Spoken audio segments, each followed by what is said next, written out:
important public hearing session of the Public Utilities Regulatory Commission. We are grateful for the progress our nation continues to make and for the dedication of all who work to ensure fair, reliable, and sustainable utility services of our people. As we deliberate on the 2025 to 2030 multi-year tariff review, we ask your divine wisdom and guidance. Grant us clarity of thought, sincerity of purpose, and a spirit of cooperation. Help every participant, commissioners, stakeholders, and members of the public to engage constructively and respectfully, keeping in mind the best interests of our nation and the welfare of all citizens. Lord God, bless the proceedings of this hearing. Let truth, fairness, and accountability prevail in every decision we take. May the outcome of our work today contribute to equity, progress, and sustainable development of our country. We ask you to continue to guide and bless our nation, our leaders, our institutions, and us all. Amen. Please, let's give a round of applause to Reverend Father Vitus Alma.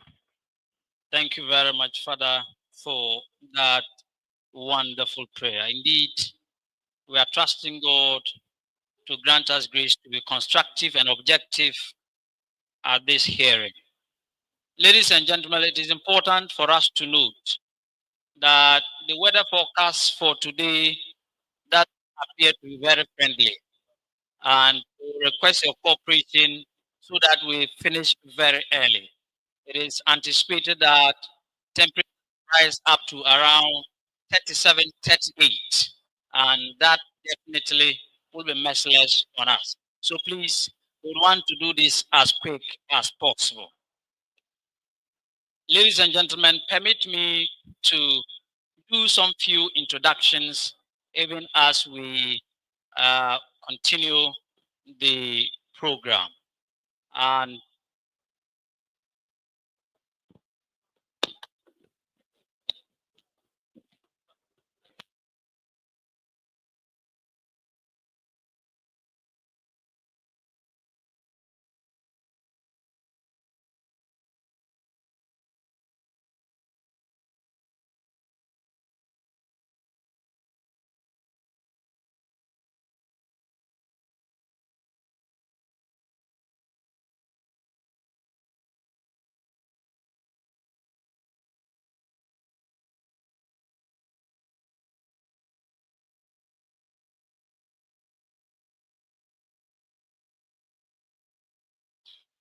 ladies and gentlemen, as custom demands, once all our visitors are in, we would want to request a special performance from the Sakoto Young.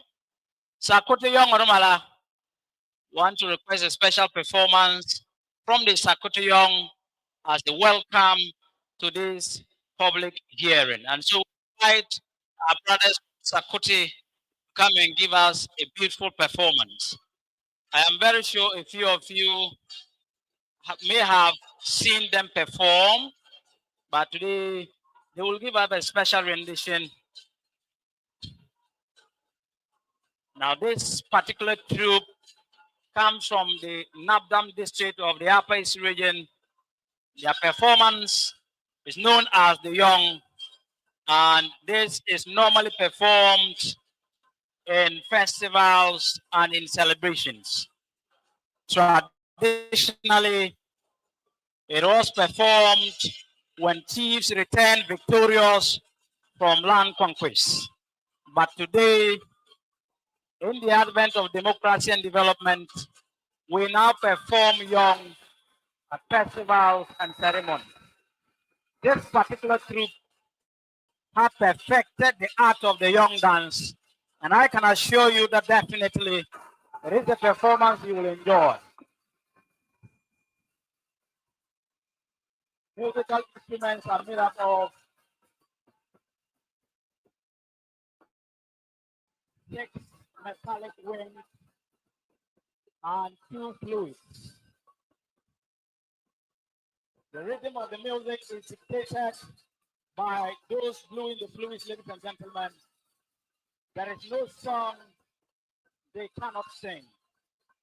This is Sakote Young.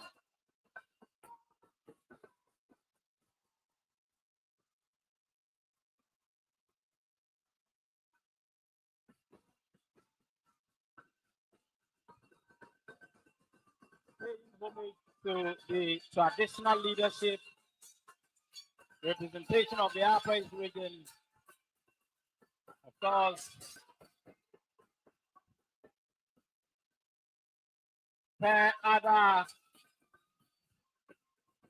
Nabat and Dagre Tuga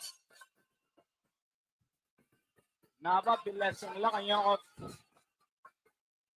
Wearano of the Juarango traditional area, representatives of the Sergo traditional area, representative of the Sakote traditional area, ladies and gentlemen, Sakote Young in performance, welcome them.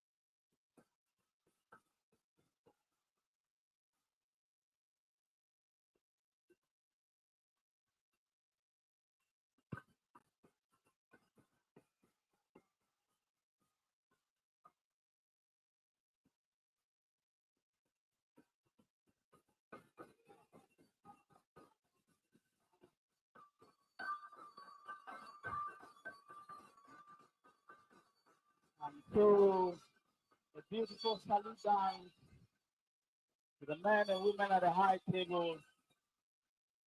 Definitely, their son, the Honorable Moses Sado.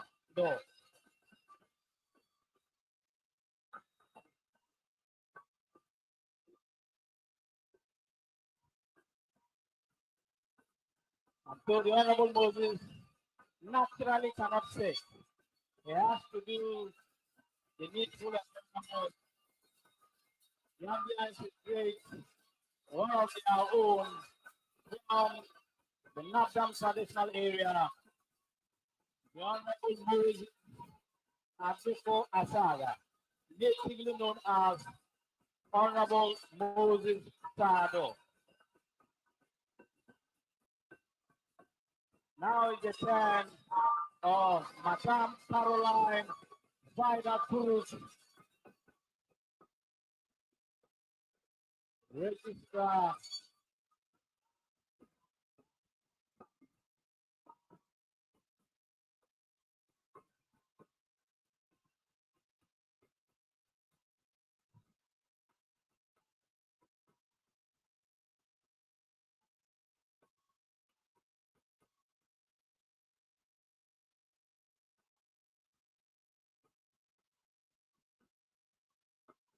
So, ladies and gentlemen, this performance naturally has an infusion of some acrobatics.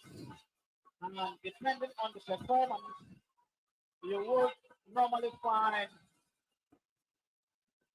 some significant performance with acrobatics, rhythmic moves, and beautiful rendition.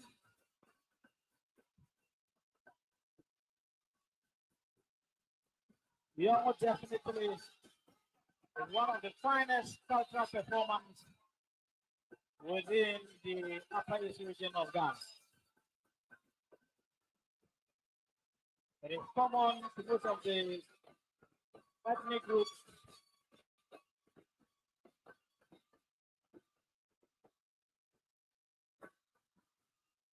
wow.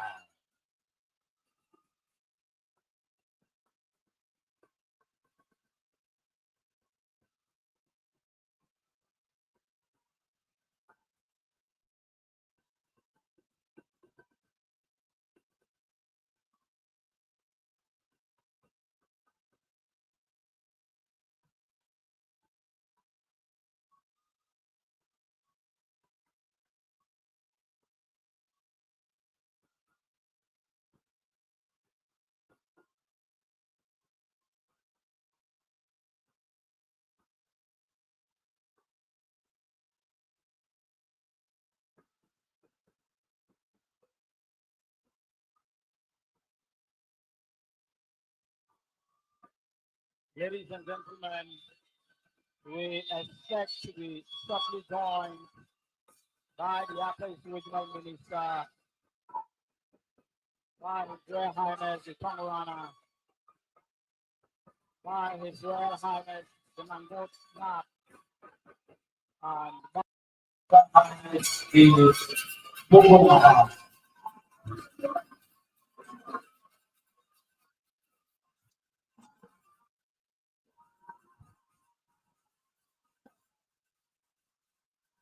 Once you are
Wow.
Ladies and gentlemen, we are now prepared a special guest of honor, where Tongran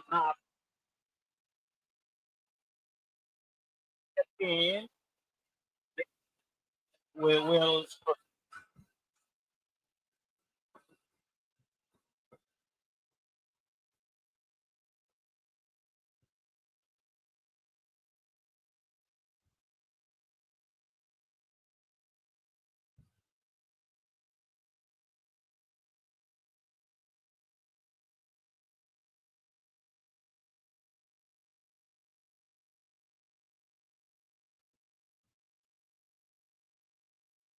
Ladies and gentlemen, walking into the hall,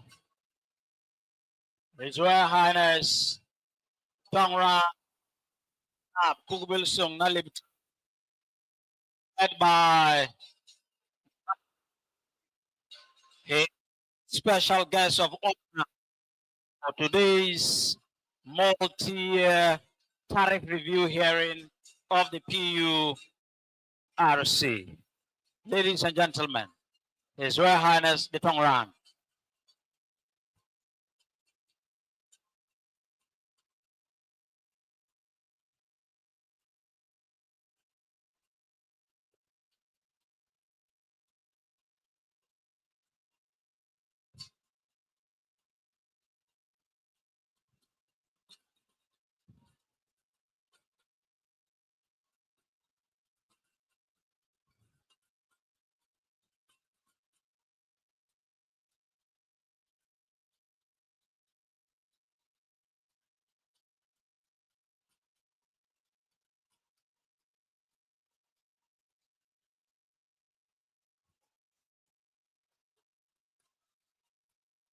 And so, His Royal Highness Tongran Nab Kubusung Nalim Tang in a tete-a-tete with Per Ada, the paramount chief of Navrongo traditional area, and Naba Nangu Nuoro Kuga, the paramount chief of the Kolgo traditional area. An appellation to His Royal Highness by the Secretary of welcoming him to this multi-year tariff review hearing.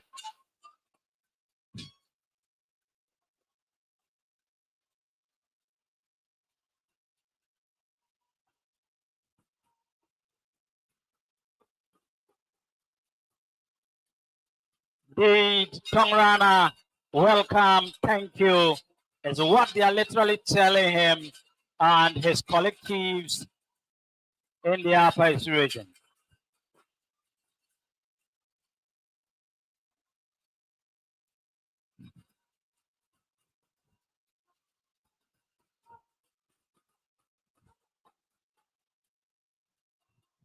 And so Barana is on his feet, to IC, to Talenting.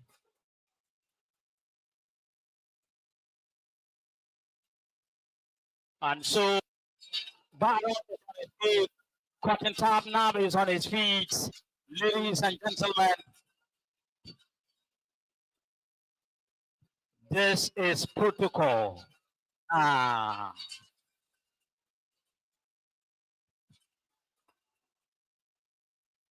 Thank you, Sakuteyong. Thank you, Sakuteyong. Thank you.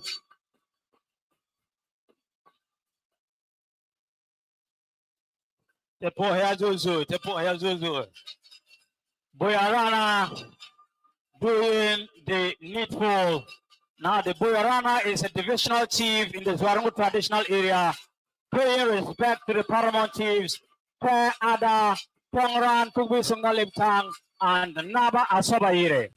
Ladies and gentlemen, this is the beauty of traditional protocol. Thank you, thank you, thank you, thank you, thank you. Thank you, thank you, thank you, thank you.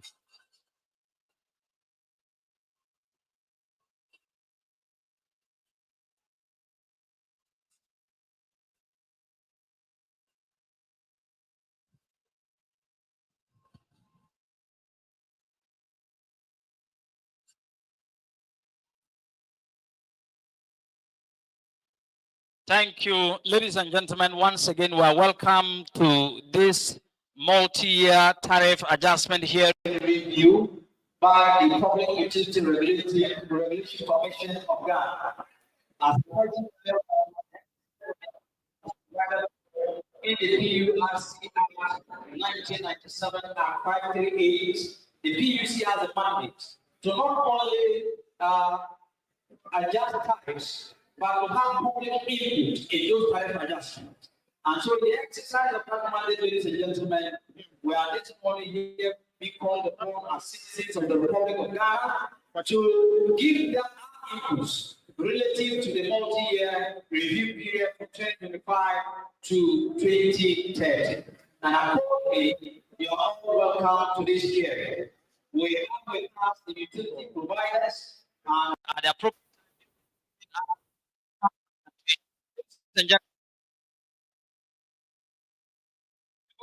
introductions even as we proceed with this program. Ladies and gentlemen, from the dignitaries from PURC, I have the honor, ladies and gentlemen, to introduce to you Dr. Robert Aziz Tia. He is the Deputy Director, Corporate Affairs, PURC. Please, let's give him a round of applause. Doc, thank you for making time to be with us. Our brother, Dr. Tia. Ladies and gentlemen, we do also have with us Dr. Eric Kofi Obote, Director, Research and Corporate Affairs, PURC. Please, let's acknowledge him. Let's acknowledge him. Thank you very much, Director, for making time to be with us. Ladies and gentlemen, we have with us Alhaji Jabaru Abubakari. He's the Director, Regional Operations and Consumer Services of the PURC. Please, let's acknowledge him. Director, thank you for being with us. We also have with us Engineer Emmanuel Wayo Fiate. He is the Director, Water Service, PURC. Please, let's acknowledge him.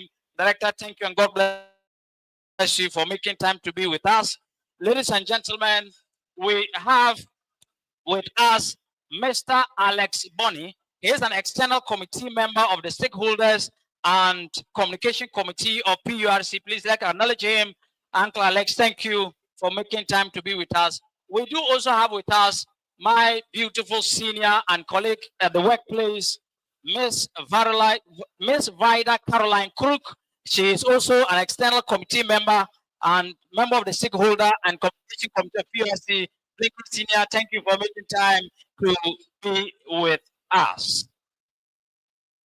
Ladies and gentlemen, I have the honor to also introduce to you some of our revered chiefs who have made time to represent the traditional authority of the Upper East region in this public hearing. And I have the singular honor to introduce to you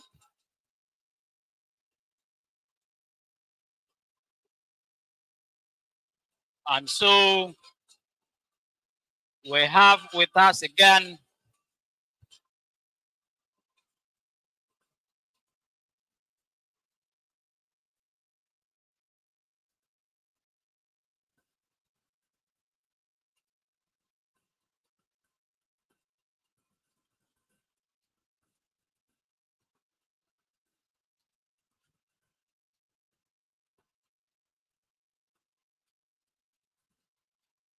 Thank you, thank you, thank you.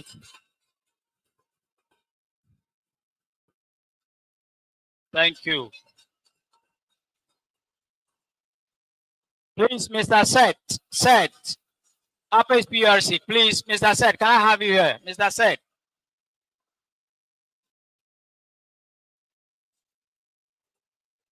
Thank you very much.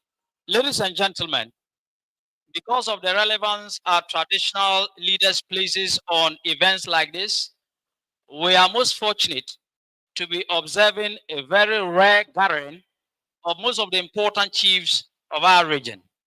And I've always said time and again that in this region, we're having a crop of chiefs who are by themselves the exact and perfect definition of development. Ladies and gentlemen, we are honored to have in our presence the paramount chief of the Congo traditional area, Naba Clifford, Tandarungo Kuga Asobayire Defeat. Please let's acknowledge him with a round of applause.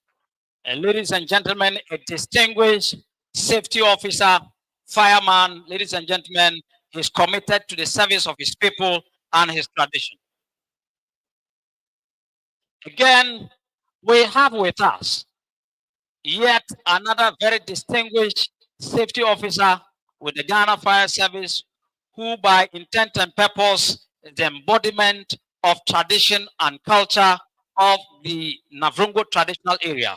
With a round of applause, ladies and gentlemen, please help me welcome His Royal Highness Per Dennis Asagapare Balenia Ada IV, the Paramount Chief of the Navrungo traditional area.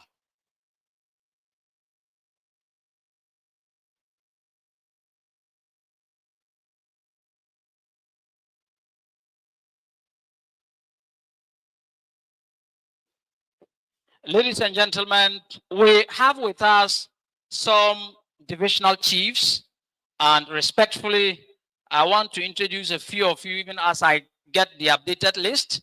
We have with us His Royal Highness the Barana, the divisional chief of the Badu traditional area of the Talensi traditional area. Please let's welcome the Barana now. Thank you very much for making time to be with us.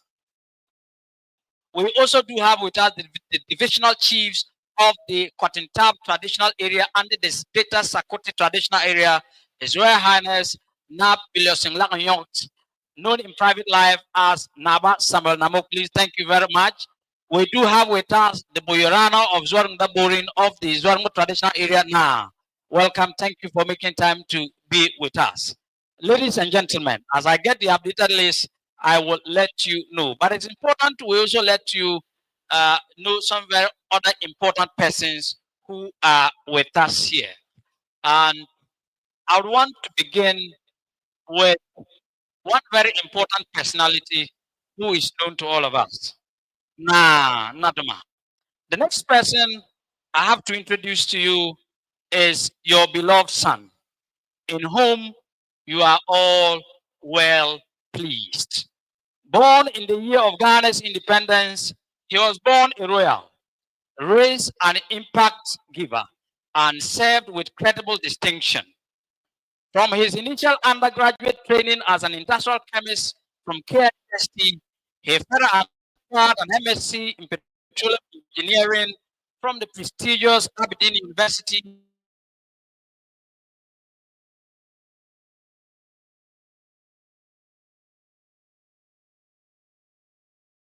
and the Durham University, the third oldest university in England. From 1997 to 2013, he served as a member of parliament for the Nabdam traditional area, creditably distinguishing himself in that role and became synonymous with the NDC and the umbrella in that constituency. He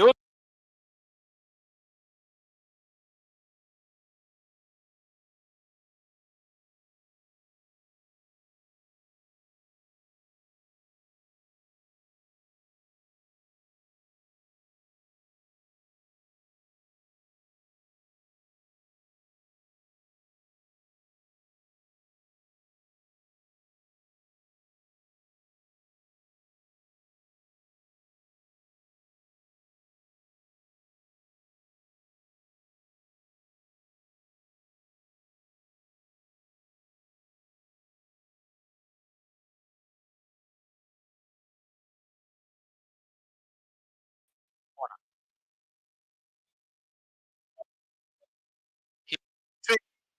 as working his entire life with the Ghana, the Tema Oil Refinery. In his working days, ladies and gentlemen, he was a very formidable unionist. And having worked all his life in the petrochemical industry, politics called and he responded positively, becoming an elected member of parliament for the Talensi constituency. But definitely, the ropes of tradition are far stronger than the coils of politics. Ladies and gentlemen, when tradition called, this man, uncharacteristic of the Ghanaian politician, resigned from Ghana's parliament, the honorable high office of member of parliament, to respond to the call of his fathers and forefathers to become the paramount chief of Talenting, or the overlord of the Talensi traditional area. Having become a chief, ladies and gentlemen, favor located him out of his knowledge and experience, and the people of the Upper East region 2 times gave him the mandate to represent our region as an elected member of the National Council of State. Ladies and gentlemen, he is the king of the area in Ghana that has the 3rd largest gold deposit in the entire Republic of Ghana. With a round of applause, ladies and gentlemen, I have the singular honor to introduce to you His Royal Highness Nab Kukbilsung Nalibtang, the overlord of talented traditional area, as a special guest of honor. Please let's welcome with a round of applause. Now. And I can tell you authoritatively that this man is the exact and perfect definition of royalty meets development. And I have the honor to introduce to you the chairperson of this whole activity that we are having today, Naduma. Permit me to introduce this unique character. It is important to note that somewhere around the early 2010, I had a rare opportunity to interview a top tier, well articulated, soft spoken lady from the PURC. She was then the Director of Public Relations and External Affairs. Her dexterity and professional mastery of communication at the time left a lasting impression on me and the young people of the Upper East region. Subsequently, ladies and gentlemen, I took keen interest in following her and her professional space. As a distinguished communication professional and a colossus in the public relations space in Ghana and beyond, this GIJ trained communicator and Commonwealth University of London Graduate School honorary doctorate of business administration degree recipient has an uncommon skill that characterizes her career. With an enviable track record from the Ghana Investment Promotion Council and the Ghana Free Zones Board, this lady, ladies and gentlemen, is certainly the exact definition of professional standards. Politically, ladies and gentlemen, our chairperson today is a red-blooded Nkrumahs and a daughter of our very respected Jantua, who, against all odds, did not only hoist the flag of the CPP in the Ashanti region, but kept the spirit of Nkrumah alive in the region. And it was not surprising that she became the General Secretary of CPP. Ladies and gentlemen, in preparation for the law's agenda for her, her resilience was tested in the trumped-up allegations by the BNI in 2017. Yet, she remained unbroken and unwavering in her service to Mother Ghana. Ladies and gentlemen, the person I'm talking about this morning is the chairperson for the Stakeholder and Communication Committee of the PURC. She is herself a commissioner of the PURC, and undoubtedly, ladies and gentlemen, she is a senior presidential staffer in the office of the President of the Republic of Ghana. I have the singular honor, ladies and gentlemen, and with a round of applause, please help me welcome the very respected, Honorable Nanaya Achempim Jantua. Please, let's give her a round of applause. And of course, you see her and you see the perfect and exact standard of communication. Ladies and gentlemen, having introduced a few of our guests, I now have the singular honor to invite you to help me invite our brother, our father, and our uncle, the son of the land, the very respected Honorable Moses Asaga, board chair for PURC, to give us his welcome address. Please, let's welcome him with a round of applause. Please, we can do better. We can do better. This is a four-time MP of our land. Let's do better. Let's do better. Honorable, thank you very, very much. In his beautiful, small, majestic walking, Honorable, you are welcome. Thank you. Thank you.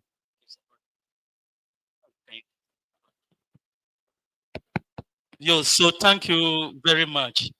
The Royal Highness now area, a paramount chief, at the same time, a member of Council of State a few years ago. We revere you and we acknowledge you today. Before I start with the welcome address, I also want to acknowledge the security couples who are here with us, because you give us the peace of mind to sleep soundly. Having said that, today is what we call the public hearing and also stakeholder consultation, which was done a few days ago. We are here to actually show you what PURC has been doing. We are the regulator for the utility sector, which includes Gridco, VRA, ECG, Ghana Gas, Ghana Water Company, NETCO, and all the independent power producers. We are here because the utility companies want to come and solicit your approvals for the next tariffs into the year 2026. So they would come and speak for themselves. Each one of them would tell you, they would give you a presentation and then ask for your support in terms of tariffs. We, the PURC, we are here as a referee to judge what is appropriate for investors and what is also appropriate for you, the consumers. So without much ado, I think that I've opened the floor, but of course, my MC didn't introduce me all. I was the Deputy Finance Minister for Ghana. That's very important. And I was the Labor Minister for Ghana. That's also important. Thank you very much.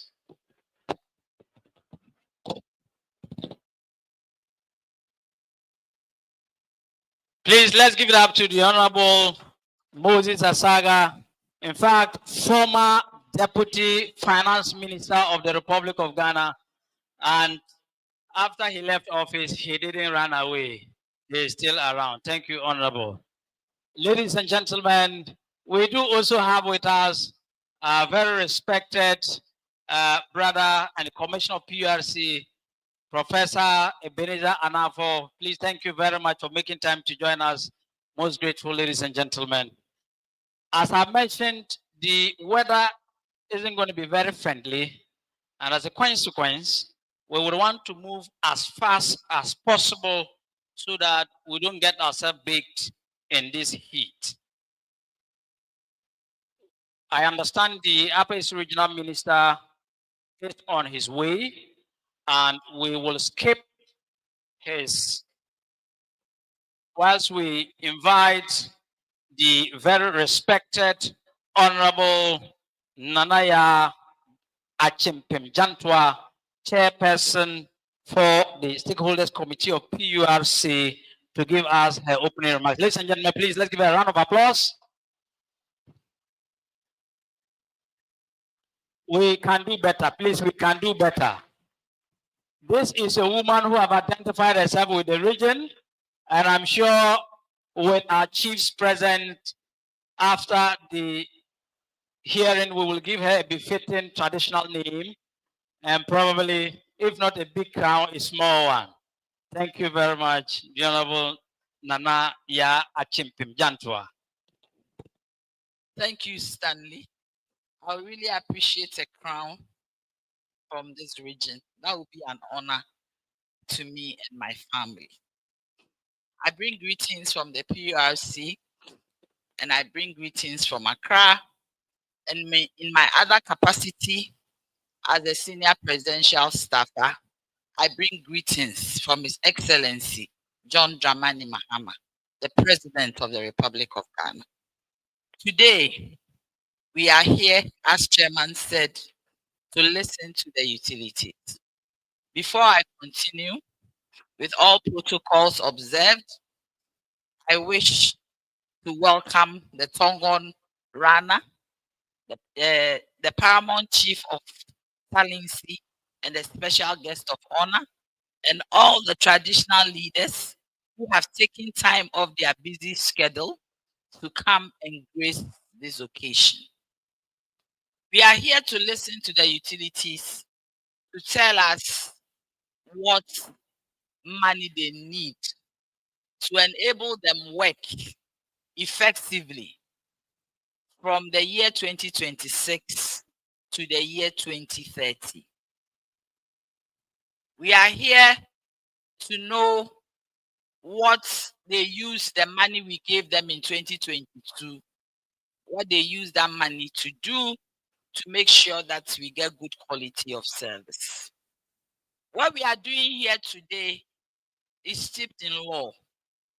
The act that establishes the PURC says that whenever the utilities need a major increase in their tariffs, they have to speak to consumers and also key stakeholders. Today we stand here and they will come before you. You are allowed to ask questions. You are allowed to interrogate whatever they put before you. But for us at the PURC, we have to tip that difficult balance, ensuring that the utility has money to work, the financial viability of the utility service provider, whilst at the same time ensuring that you, our consumers, get the right kind of service. We are highly committed to ensuring that after you have paid your bill, you get the right kind of service. And that is why today, my experience in this region has not been good. Where I sleep, in the hotel that I sleep, the light can go off intermittently 9 times.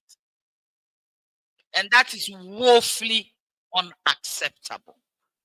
You cannot ask a consumer to pay a tariff and you do not do your side of the bargain. It is an agreement that when I pay my tariff, I should get the right kind of service. It is highly unacceptable that within that jurisdiction, and if it is in that hotel, it is not in that hotel alone. It is situated within a certain jurisdiction. And God only knows what consumers are going through.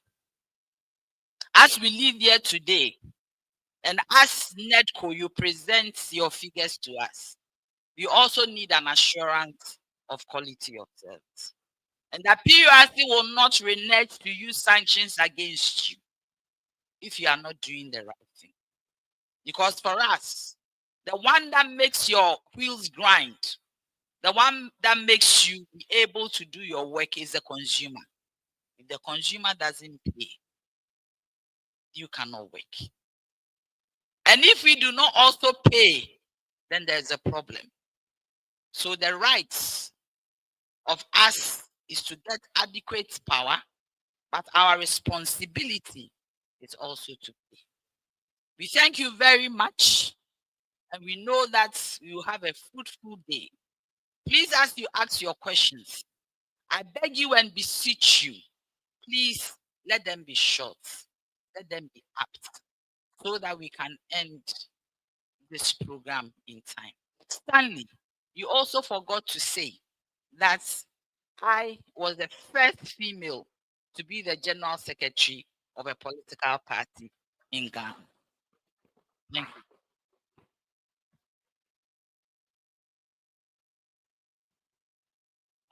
Ladies and gentlemen, the first female of a registered political party in the Republic of Ghana, now senior presidential advisor in the office of the president and a commissioner of the PURC. Ladies and gentlemen, please let's give it up to her.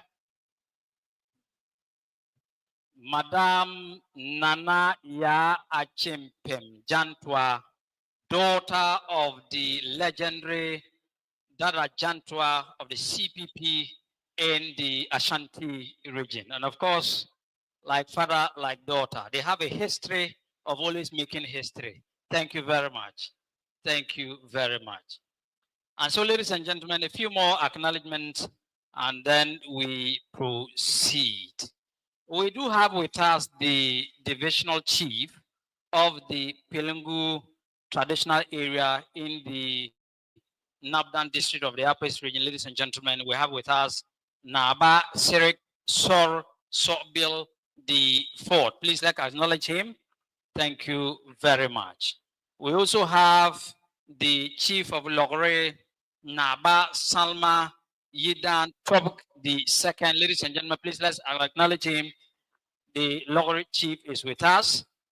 We have with us our father, Mr. Aiden Akurugu. He's representing His Royal Highness, the Sergu Naba. Please let's acknowledge him. Thank you very much. We do also have with us Boyadana Dennis Baba Akuri II. He is the Boyadana in the Zwarango traditional area. Please let's acknowledge him, my worthy father himself. We have with us Mr. Atampure Clement. He is the representative of His Royal Highness, the Mirgu Chief. Please let's acknowledge him. Thank you very much. Thank you very much. We have with us our Tindana for this area. He is the Tindana of the Tindom Molgo. Tindono. Ladies and gentlemen, round of applause. Please help me appreciate our father, Ayata Ayimbiri, Tindana of Tindom Molgo. We have with us some security chiefs and from the Ghana Armed Forces, ladies and gentlemen, we have with us SWO2 Ohene Trim. Daniel, please let's acknowledge him. Thank you very much. We have WO1 Yako Bismarck. Thank you very much. And we also do have with us very respected WO2 Ejepong Ebenezer. Thank you very much for making time to be with us.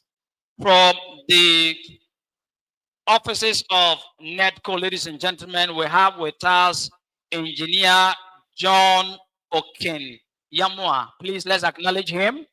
We also have Mr. Felix Dunu. He is the Director of Finance.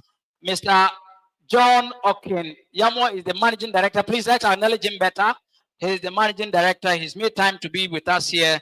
We have with us Idrisu Hashim. He's the Director Commercial. Thank you very much. Thank you very much.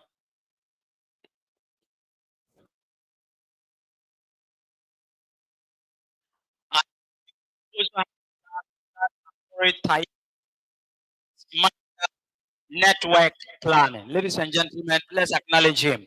We will continue the acknowledgement even as the utilities come to make their presentations.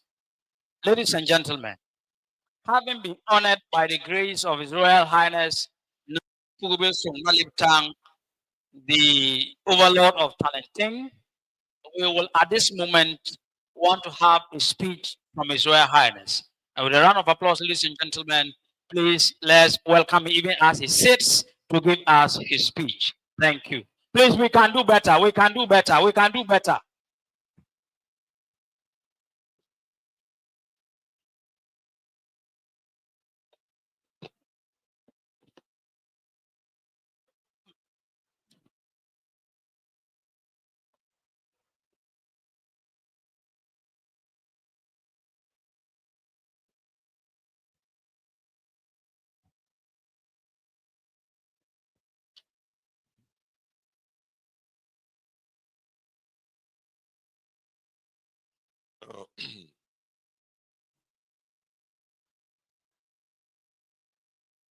Nanama.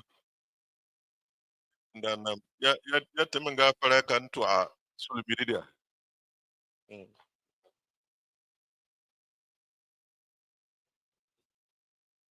Board chairman, chairperson, chiefs,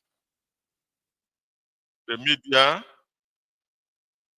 all invited guests, ladies and gentlemen, not forgetting the security staff who are here. I must say that I'm honored to be asked to be the guest of honor for this occasion. I have a very short speech, very short, in the sense that the utility services, as we know them to be, have their problems. problems that they are managing and intend to maybe let us know about them and see how best we can help them. We as consumers also have our problems, and we think that the utility services should have mercy on us and make sure that they charge us the merciful tariffs. I say merciful in the sense that even though they are providing critical services, most often they are found wanting in the services that they provide. I give you a typical example. Right through the whole of yesterday night, the whole of Talensi area was in darkness.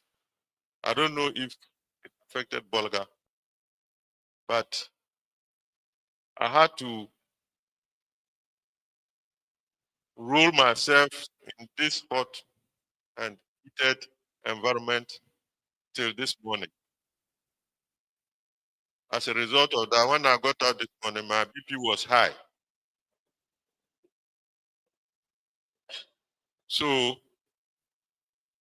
my late coming is as a result of the effect of the utility services.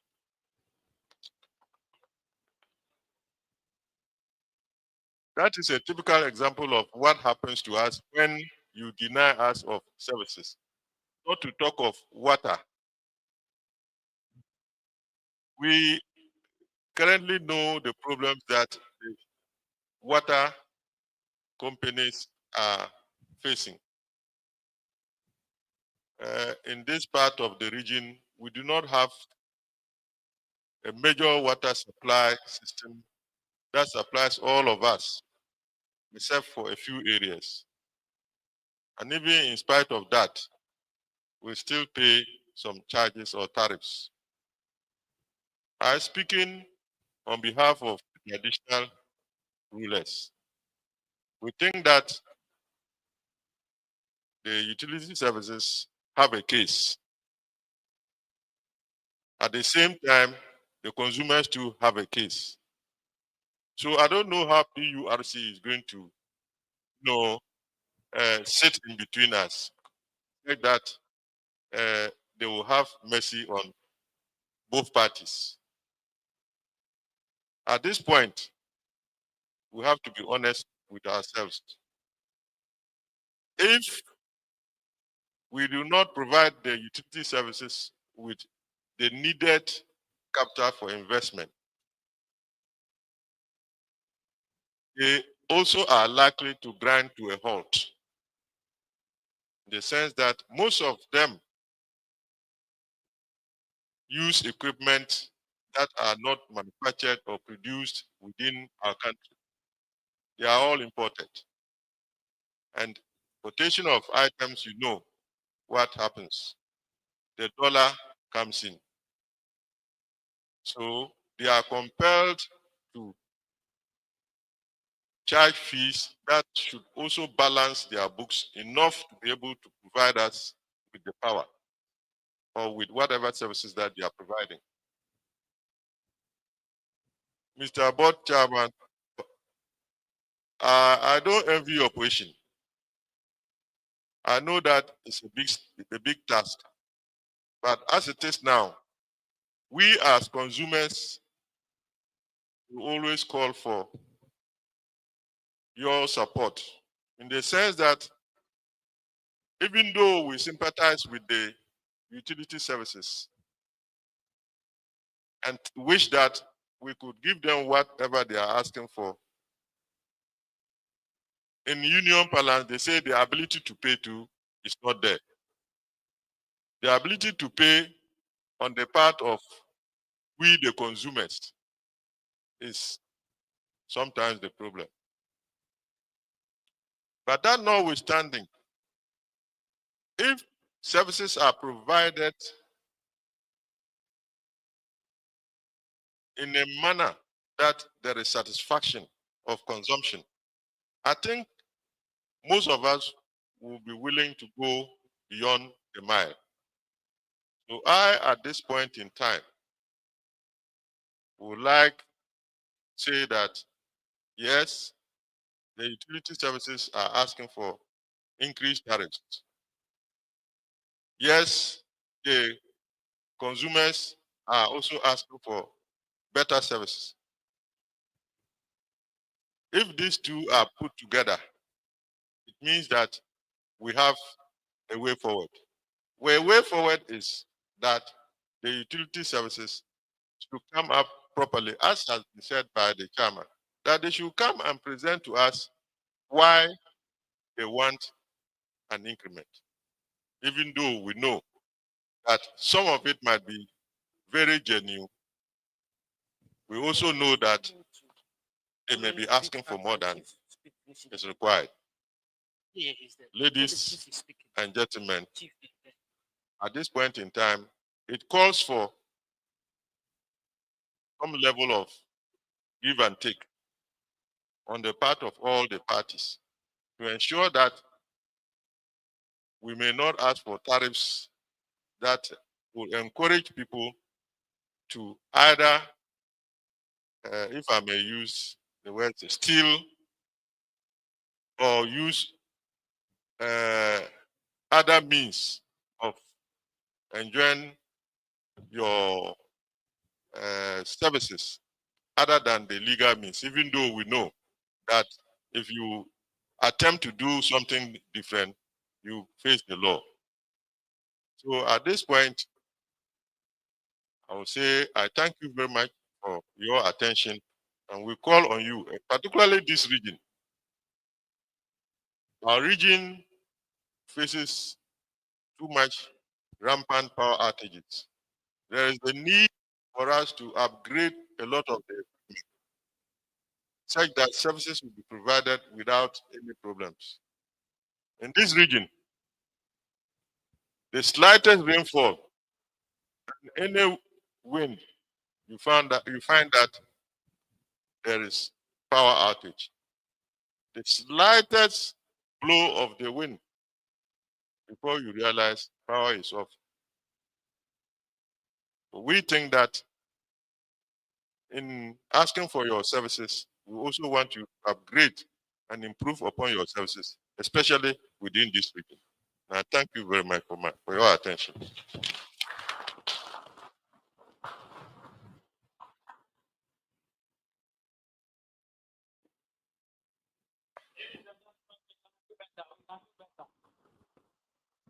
We can do better.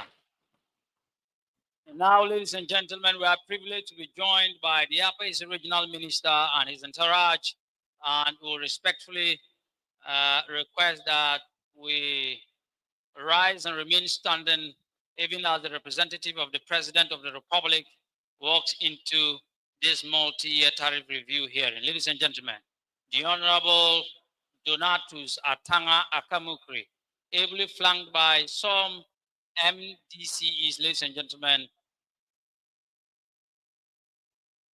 we welcome the Honorable Minister.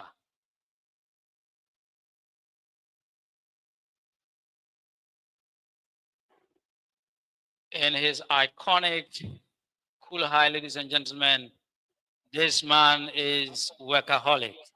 Ladies first, I suspect, and it is.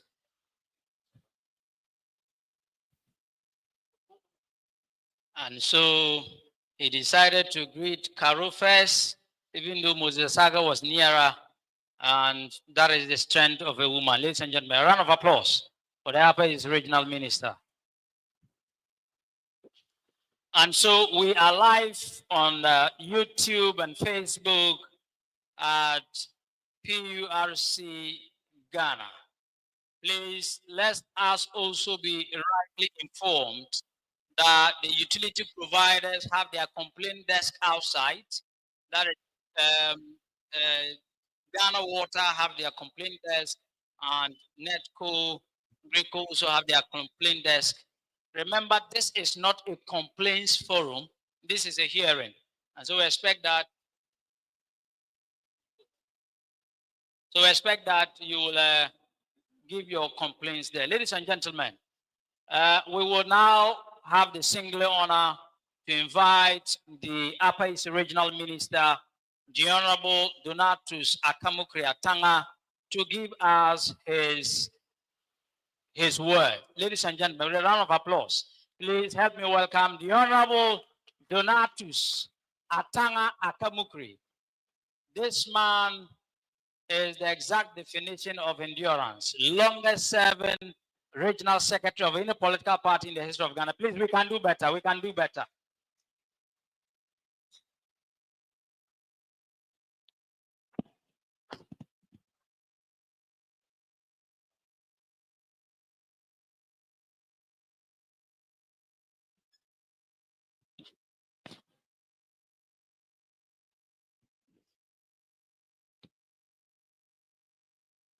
Madam Chairperson, the Senior Presidential Staffer, and the Commissioner of the PURC, Honorable Nana Yao Achimping Jantwa, our guest of honor, the Paramount Chief of the Tennessee Traditional Area, His Royal Majesty Dongran Kubil Song Nalip Tang, my senior brother and the board chairman, PURC, Honorable Moses Asaga, Honorable Municipal and District Chief Executives, other commissioners of the PURC present, regional manager and the staff of PURC, representatives of the utility service providers, Purc, NETCO, and Ghana Water Company Limited, distinguished chiefs and traditional leaders, representatives of the civil society organizations and business entities,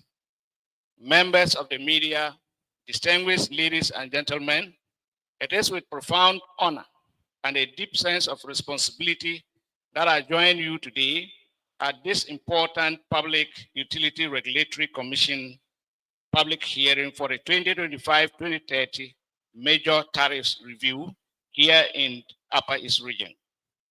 I particularly wish to acknowledge the presence of the chairman of the PUR board and the distinguished commissioners whose presence underscore the Commission's unwavering commitment to transparency, accountability, and inclusiveness in the utility regulations.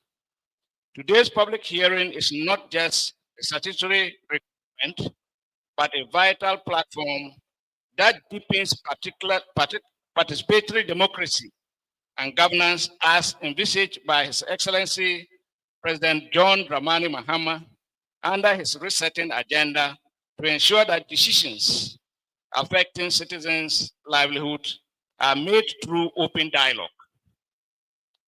This forum embodies the principles of good governance, public accountability, and stakeholder dialogue, which forms the foundation of the NDC's philosophy of decentralization under the democratic and developmental journey as a country.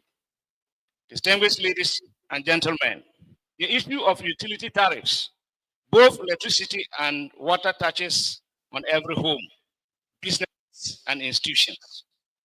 It affects the cost of living, the cost of doing business, and ultimately, the growth and the development of our communities. This forum, therefore, provides an opportunity for all stakeholders, service providers, regulators, and customers to engage constructively, share perspectives, and find a balanced path that ensures sustainability for providers and affordability for consumers. It is a social contract between the state, utilities, and the citizenry.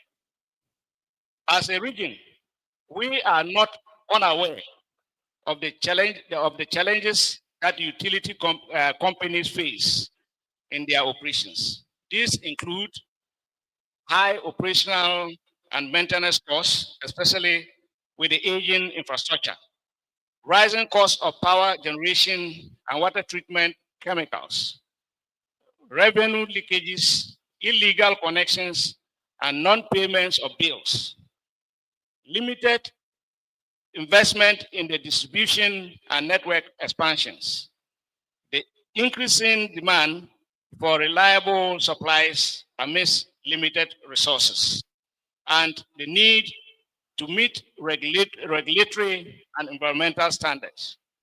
These are legitimate concerns that affect the service quality and reliability. At the same time, we cannot ignore the economic hardships facing ordinary citizens and small businesses that struggle daily to pay for electricity, water, and other essential services. Balancing these two realities, the cost recovery for utilities and the affordability for consumers, is a delicate task that the PURC must continue to manage with fairness, professionalism, and integrity. In the Upper East region, access to reliable electricity and potable water is not just a convenience, but an economic and social necessity. The region, as at the end of 2024, had its electricity coverage around 66.5%, which is far below the national average of 89%. Currently, over 800 communities and sections in the region are yet to be connected to the national grid. I want to also use this opportunity to appeal to the Minister of Energy and the Green Transition to review and address all outstanding issues under the rural electrification project, in which most of these communities were captured.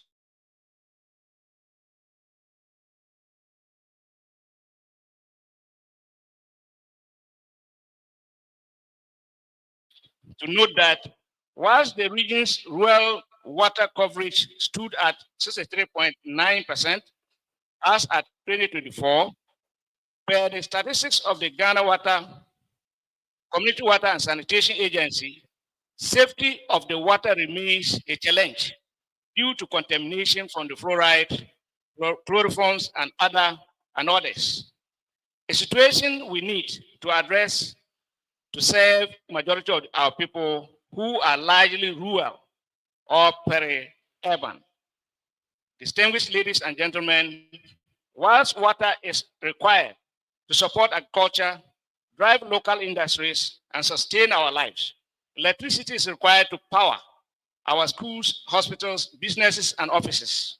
So as we discuss tariffs for water and electricity, discussing development, equity, and human dignity. Yet, many of our communities continue to experience frequent outages, low voltage, and water supply interruptions. These issues undermine productivity, discourage investment, and affect the welfare of the majority of our people. It is therefore expected that any tariff adjustment must be accompanied by tangible service improvement, such as better reliability, faster fault response, fair billing, and greater community engagement. To the consumers, particularly households, businesses, and institutions, we have a shared responsibility to use utilities wisely, pay our bills promptly, and report illegal connections.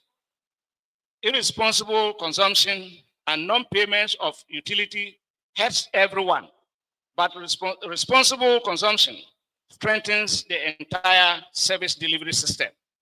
To our traditional leaders, media, and civil society organizations, I encourage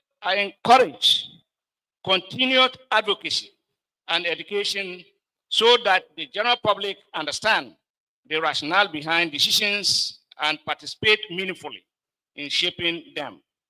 To our service providers, GRICO, NETCO, and Ghana Water Company, I urge you to focus on reducing operational leakages, curbing illegal connections, ensuring fair billing, and expanding coverage to unserved communities.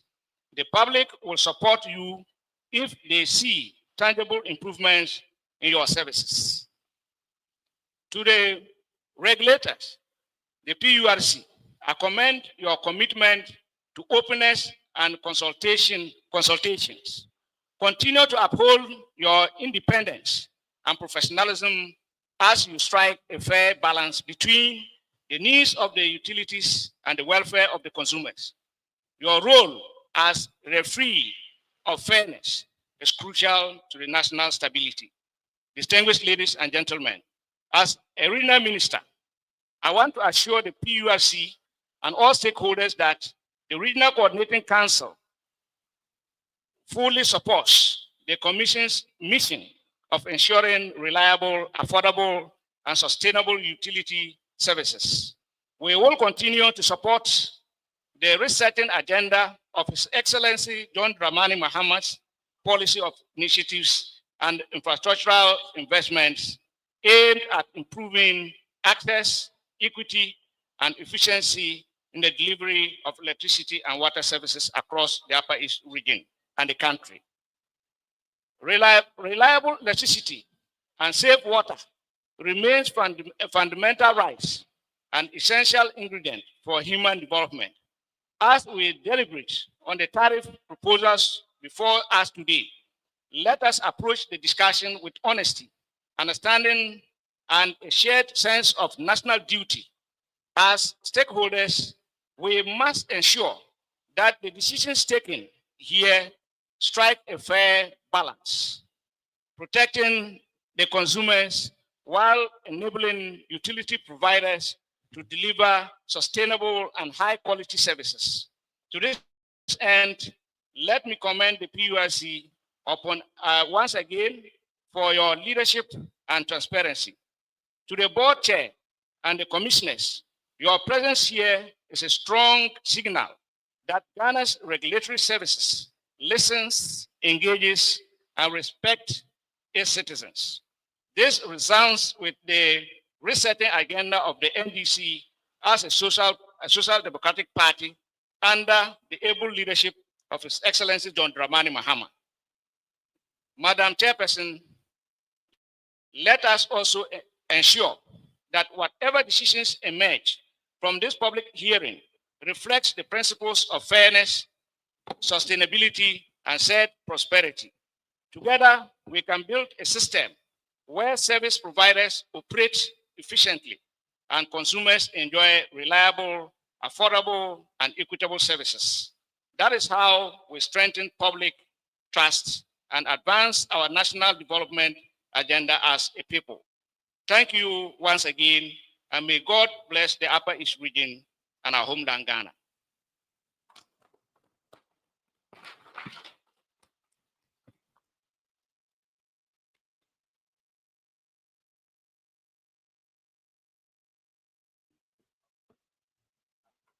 Ladies and gentlemen, we can do better. The Upper is a regional minister, the Honorable Donatus Atanga Akamukri.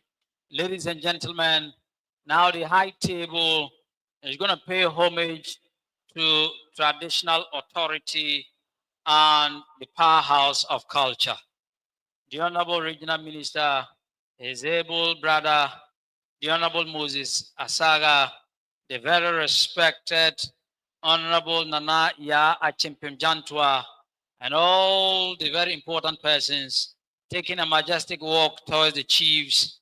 Ladies and gentlemen, I have the single honor to also introduce to you Naba Patrick Ayimbila Asalia IV. He is the acting president of the Boga Traditional Council, and he's here, ladies and gentlemen. We do also have with us, ladies and gentlemen, our brother, Mr. Robert Gila, and our brother, Mr. Eric Gilbila. They are representing His Royal Highness Nab Sigrid Boom, the paramount chief of the Sakoti traditional area.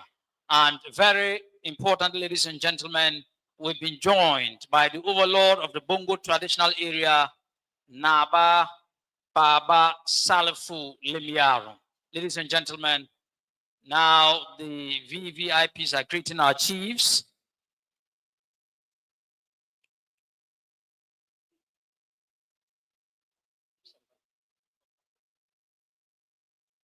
We have also been joined by our very respected father, Alhaji Mustafa Adam Mbima. He is the representative of our father, the regional chief imam. Please let's acknowledge him. Thank you very, very much. Ladies and gentlemen, as I mentioned, this weather doesn't look friendly. And so we would move with the speed of light. At this juncture, ladies and gentlemen, we want to invite representatives of the Ghana Great Company. They will be giving us the first presentation. In a round of applause, please. Let's welcome a representative of the Ghana Great Company, even as they give us their presentation. Please, we can do better. We can do better. We are also live on Wale FM 106.9 in Wale. We are live in that part of the region, that is the Northeast region. Thank you very much.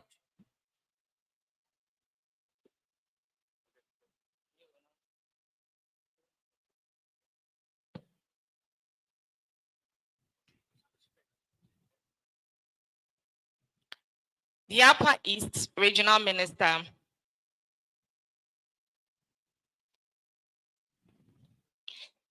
the guest of honor, Paramount Chief of the Talensi Traditional Area, His Royal Highness, all religious leaders, ladies and gentlemen, all protocols observed. My name is Ivy Abe, and I'll be making presentation on behalf of the board and management of Gridco. I came with engineer Mrs. Linda Ba, manager market operations, and area manager Bo Gatanga in the person of engineer Lawrence Yeboah. Because of time, we have the proposal on the Gridco website and also on the PRC website. So please permit me to go a bit faster. Our discussion will be focused on the rationale underpinning the tariff submission, the Gridco projects that have been earmarked as critical for 2025-2030. We will go through what we have used, the tariff that was given to us in August 2022, look at the key tariff assumptions, and then the revenue required and the tariff we are proposing. In the electricity value chain, we have generation, transmission, and distribution. Gridco is the transmission utility for Ghana. Our role and mandate is to operate the system, maintain the network, and also to facilitate buying and selling. That's from the generators to the bulk consumers. When we look on the map, we realize that because of our role, our assets or the system we work with moves from north, south, east, and west. Because of the growing population, we need to improve on our system. Today, as I stand here, looking at the tariff that we are asking for 2025 to 2030, this infrastructure in place will not be well with us if we say we are using the same one. So that is the reason why we are here, because of certain bottlenecks that we have in the system and also the sustainability of our role. When we look on my left, we realize that there's a darker portion of, I'll say mauve or blue. This is how the system looks like from morning to evening. In the first picture, we realize that there are only just a few patches of red, mostly blue. And that is how the morning and the afternoon looks like. We realize that because demand is not so much, we realize that the voltages look good. In our normal parlance, we say low current. But what I'm trying to say is that in the morning, we will all leave. We will gather here, we'll go to school, we'll go to our work. So we will not consume so much. So during that time, there's no pressure or stress in the system. But when you look on my right, you realize that the patches of the red have increased. That tells you that when we close, getting to the evening around 6, we've all gone home. We'll put on our lights, our air conditions, everything that we have. So the system becomes more stressed. And when the system becomes more stressed, what is the implication? You have low voltages, you have low current, as you say. When that happens, you realize that most people who use electric sewing machines are unable to use it. Your diffusers will not come on. When you put on your fans, you realize that they are not turning. You see that portions of your house is off. So these are some of the challenges we are talking about.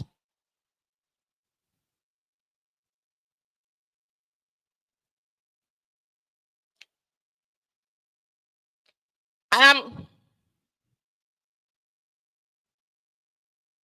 am here today to require you to give Gridco almost $1 billion US. Why am I asking for that?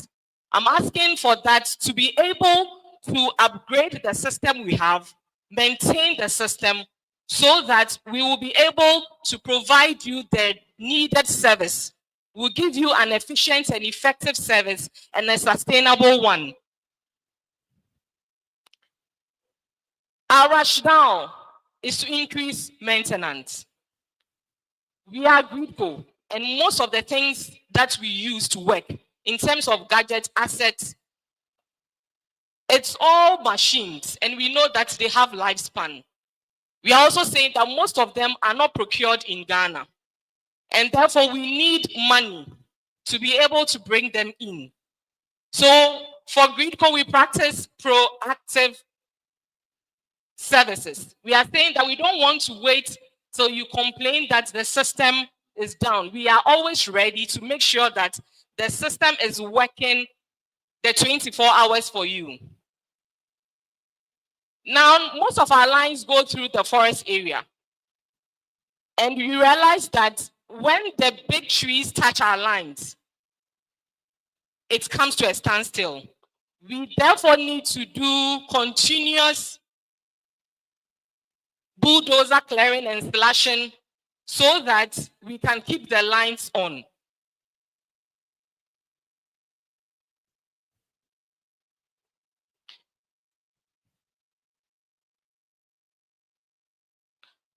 One of the challenges we are facing today is human activities around our right of way. Looking at the picture on my left, you realize that a lot of human activities are happening, and it's affecting our transmission lines. One of this line falls down and sometimes can pull about 5 lines down. And when that happens, you realize that it can take about 6 weeks just to restore the power. Now, Gridco must, in the second picture, you realize that we have retaining walls. So we have to protect our mast, and that is costing us so much. Look at the number of towers we have across the country. So if we have to make retaining walls around each of them, it is all about money.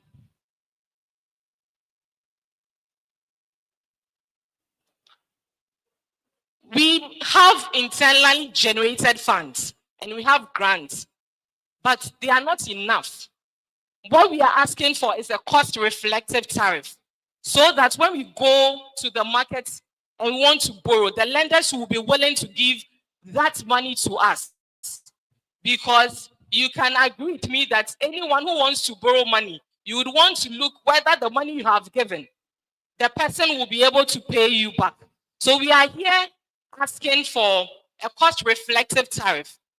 Now, because of the 2025 to 2030, Gridco has looked for critical projects that will be able to sustain, so that we'll be able to provide effective and efficient delivery of service. So we have 15 projects that we have earmarked and we have submitted to PRC for approval, so that when we get the tariff, we'll be able to work on these projects.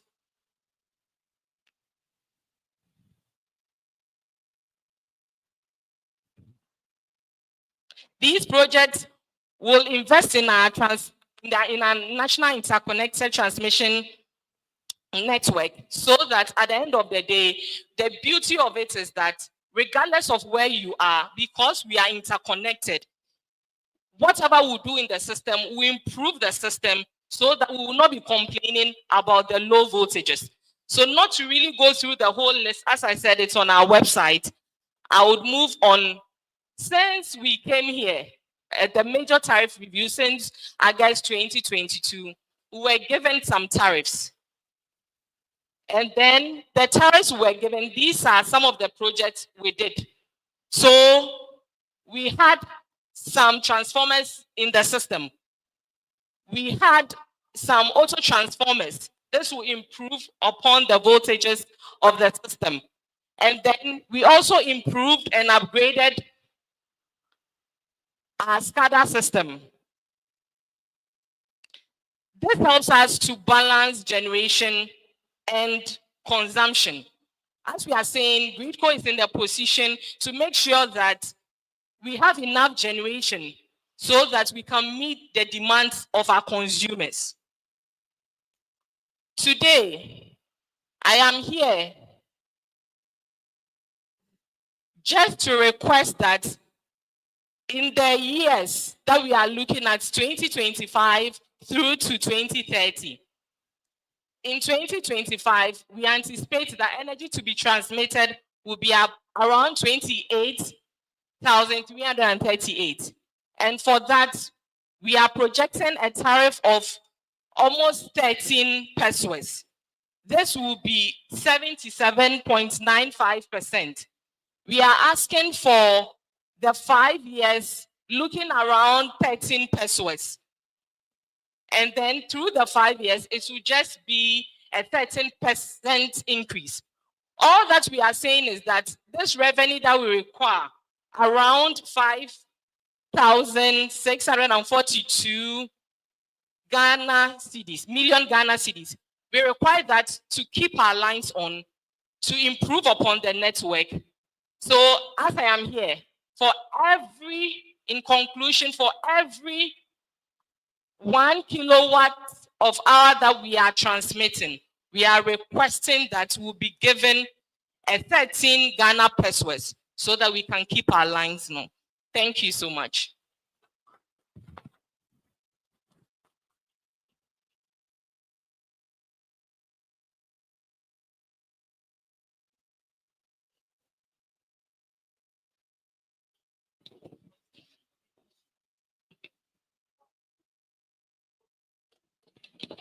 Ladies and gentlemen, please let's acknowledge Gridco once again. I do know as consumers, these are not things we always want to hear. Just a minute. If there can be a translation. That's what I'm going to do. Okay, then number 2, they should keep their presentation within 5 to 10 minutes, please, so that participants will have some time to ask questions. So, ladies and gentlemen, before I do the translation, let me acknowledge these few persons who are with us. We have with us the Honorable DC for Bongo. The Honorable Abba is with us. Please acknowledge him. The DC for Bongo is with us. Thank you very much. We also have some security couples with us for the Customs and Excise Preventive Service. We have the Regional Commander, and he is in the person of Mr. Samuel Owusu. Please acknowledge him. His Assistant Commissioner, Samuel Owusu, with Customs. We do also have with us from the Prison Service, we have ASP John Atuksu. He is with us. Please let's acknowledge ASP. Thank you very much. We have with us Sergeant Seth Opong. Sergeant Seth Opong, thank you very much for making time to join us. And of course, our dear sister, Corporal Cynthia Alola, thank you for making time to join us. From the Immigration Service, ladies and gentlemen, we have DSI Emmanuel Boidi. Please acknowledge him. Dear brother Emmanuel D. Boidi. We also have ASI Anthony Bugri. He's also with us. Thank you very much, Anthony. And of course, Inspector Ajiwa A. Ofori. Thank you very much for making time to join us. Yaga fara ge banwa atosi nwola ba tokla sulmini dagat wola me enwone sulmini la grikor man wa tokla ba tokla buwokla bo gelkala za andela te hambi habama griko tumala la korana la ligi ba tone pa benzuo lo seto te bama dara la badar awola la yenga bamene kore la na hala bo bire bo se nka boy ngatinga te bala pa te hambi habama tumal tawa pa zina wala ba lokla keke ko batara tunala azozo saname azozo me yuma injo le iya ba wante ba korkreme bala la tamba mete ba tumala katola ninga te mena tin mi te griko de la seba insere pol dala insere bugla zeta aku sombola buila tamakina la bama tune bala ba te pokle te hambi azina wala baman zere bugla kina bora to se san sere to ba ita zere bugla kina bora to la te yor sila boka zona taba ten torwa bama wo solmitinga America ligla $1 billion inde ligi gelmo to ba tande kala ba daba lo wu lawa inset ba tan tara bugla kina bora to te misa be dango kan bi laminde balala tin yor bugla zina wasila tiligla hokla ka tampara san sere tuba etala balala tuba ya pala duma bel na to zanza te tonko mek la kuga tu ko sigila te beto insen la posongba ba bugla tuba zera kina boro tla ba yidi di sol mine ponte 1 kilowatt ba hada to balala po ala te gana liglo po ala 1 kilowatt la wola set ba te tenita yo ko ba piela ba ta inde 13 pesos ola wa insen te ligi inga wata la te ba mata tara bugla kina songa borto benzu ba samala zo ma yela ba yeti ba bugum pola la uzo do la goto po la ra nera yire ti la ne hanta zo pa bugum war ma la bugum pola la ne tala dango pa te sanga nu wo set ba do la goto le wu te ba pola la do bla mata ti la tara bulldozer ma zara ti la ba la wa insi ti la kan zo ra para ba pola la dama ba pola asiami goto yu anani ta dam pol angame ba mi kata la asiami wando pola le wu menna ngongila kaba bi ba kepe pola la tinga lawa insi te bunkan dita para anga wala de la ligi keko tuna balala ba ma tokla bu wokla ba gelga de la zanzan te betwa insi ge poshunga lawa insi te to ta shunga kilo wata yi mawo ba ma zo kala de la gana ma ta yora ko piela ba ta de 13 pesos bala hampi ni zina ta para yuma nu kil ko in the multi year la but in te ba hawa yang yene ko baka le pio point li pa ko in the ko piela ba ta kilowatt wo pola lawa inshi ti bugla wata kina para to te kandama kambona bini mantie ba to se ngie mbala po zoe. So thank you very much. Briefly, that's a summary of what our lady from Greco told us. Ladies and gentlemen, we will now respectfully request the representative of NETCO to also come and give us their presentation. Please, let's welcome with a round of applause. Let's do that.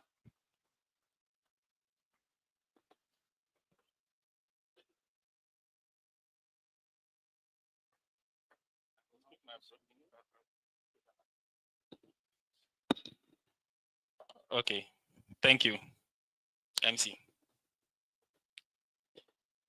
Honorable Minister for the Upper East Region, Honorable Atanga Donatus, Honorable Moses Asaga, Board Chairman of the PRC, Chief of the Talensi area, Paramount Chief, fellow other Paramount Chiefs, Divisional Chiefs, Utilities, ladies and gentlemen. It's still morning, so I can say Yabilika.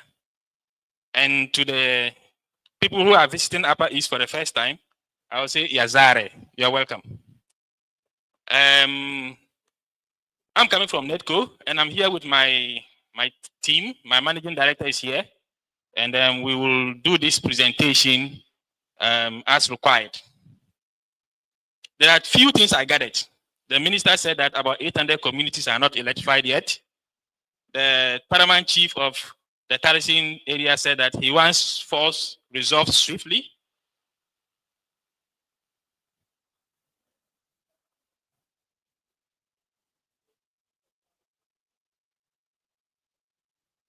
He wants force resolved swiftly. And I also saw in the presentation that says that reliable electricity is not cheap. And that is why we are here. I will quickly skip most of the slides because of time, but you can find them on our website. But for those who don't know NEDCO, let me just speak briefly. I just want you to see this map. So this is the map of Ghana. And the red boundary is where we operate in NEDCO. So anywhere in the red boundary that you go to ask for electricity service, you will be speaking to a NEDCO representative, or you will have to visit the NEDCO office.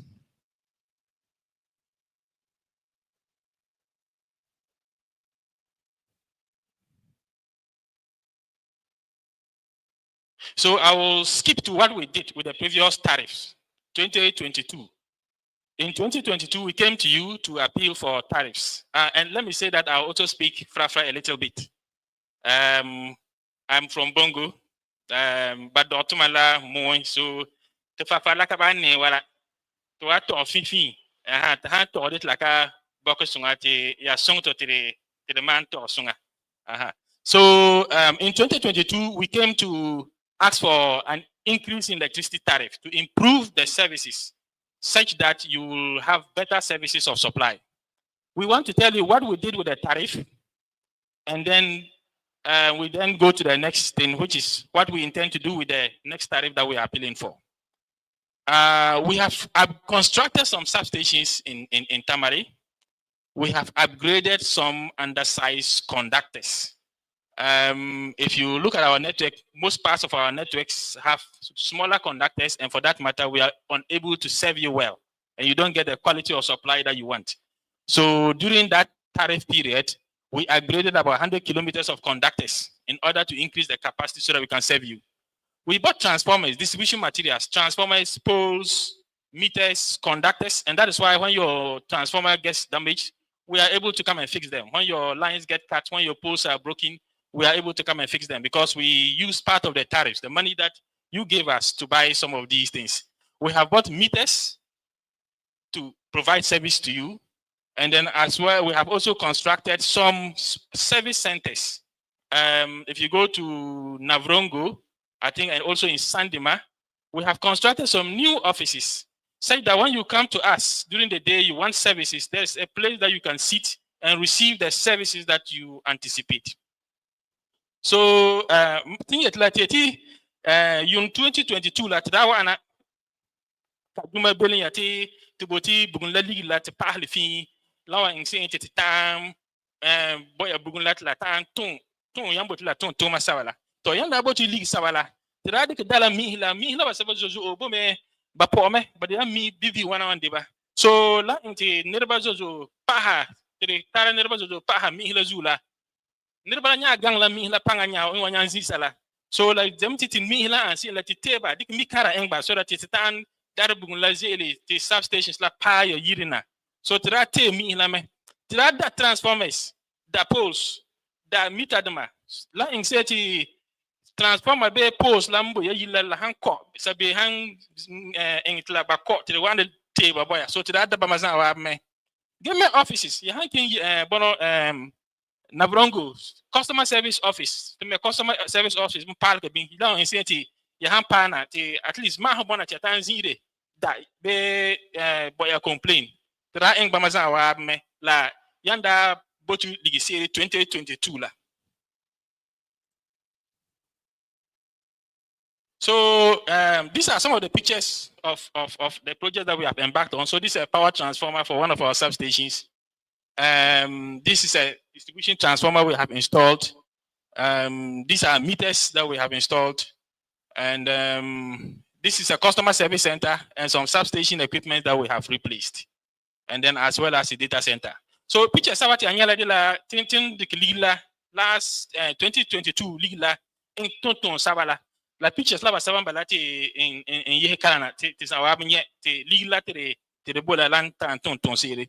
So ti nya wana itito this year 2025 to 2030 la ti boti yele sungto ti di le pa ligla bugun ligla fi law in entity tan ton ma zozo we nya minister ti inter communities katar bugun ti bam yeti as aga la linga po because as abugunza kime so ba maza pa kama bugunla mi la nya ingla overload ti sa ti overload la pangala krenya seke tinzu osela so ti nya boti ti wana yeti ya pa to ligri you know what 2025 here 2030 so that return that machine na that transformer that poles that meters diki wana set law in senti bugla ta empire ta de tontoma la ana set la kaba kina dina la kinya bere la langya la zanwabe baha.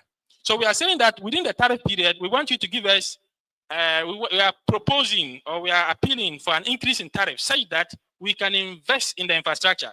Most of the reason, in fact the majority reason that drives our request for tariff increment is a need for an increased investment.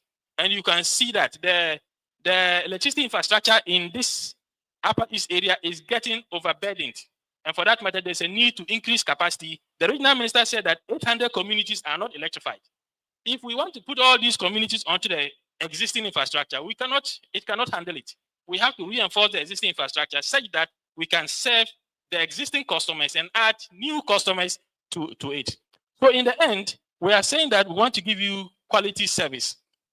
And for that reason, we are saying that for the next tariff year, we are asking for a 174% increase in tariff. But please note that the subsequent years, the percentage increments are very negligible. The next year, we're asking for about 2%, 3%. In fact, even in 2030, we might ask for a reduction in tariff. Overall, over a period of 5 years, we are asking for an average increment of 31%. Okay, thank you. And I will end the presentation here because of time.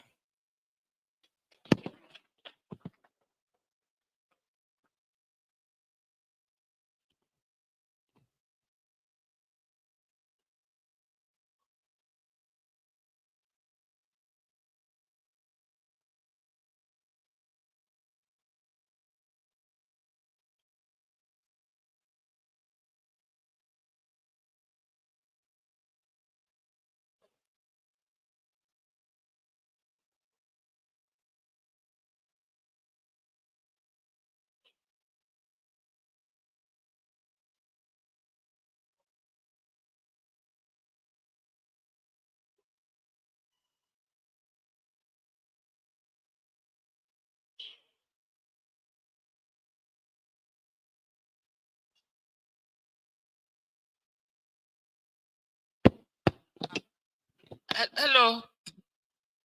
Please, Ghana Water. Can you come up and do your presentation? The MC will be with us in a minute. In the meantime, the minister has sought permission to leave because he has some important meeting.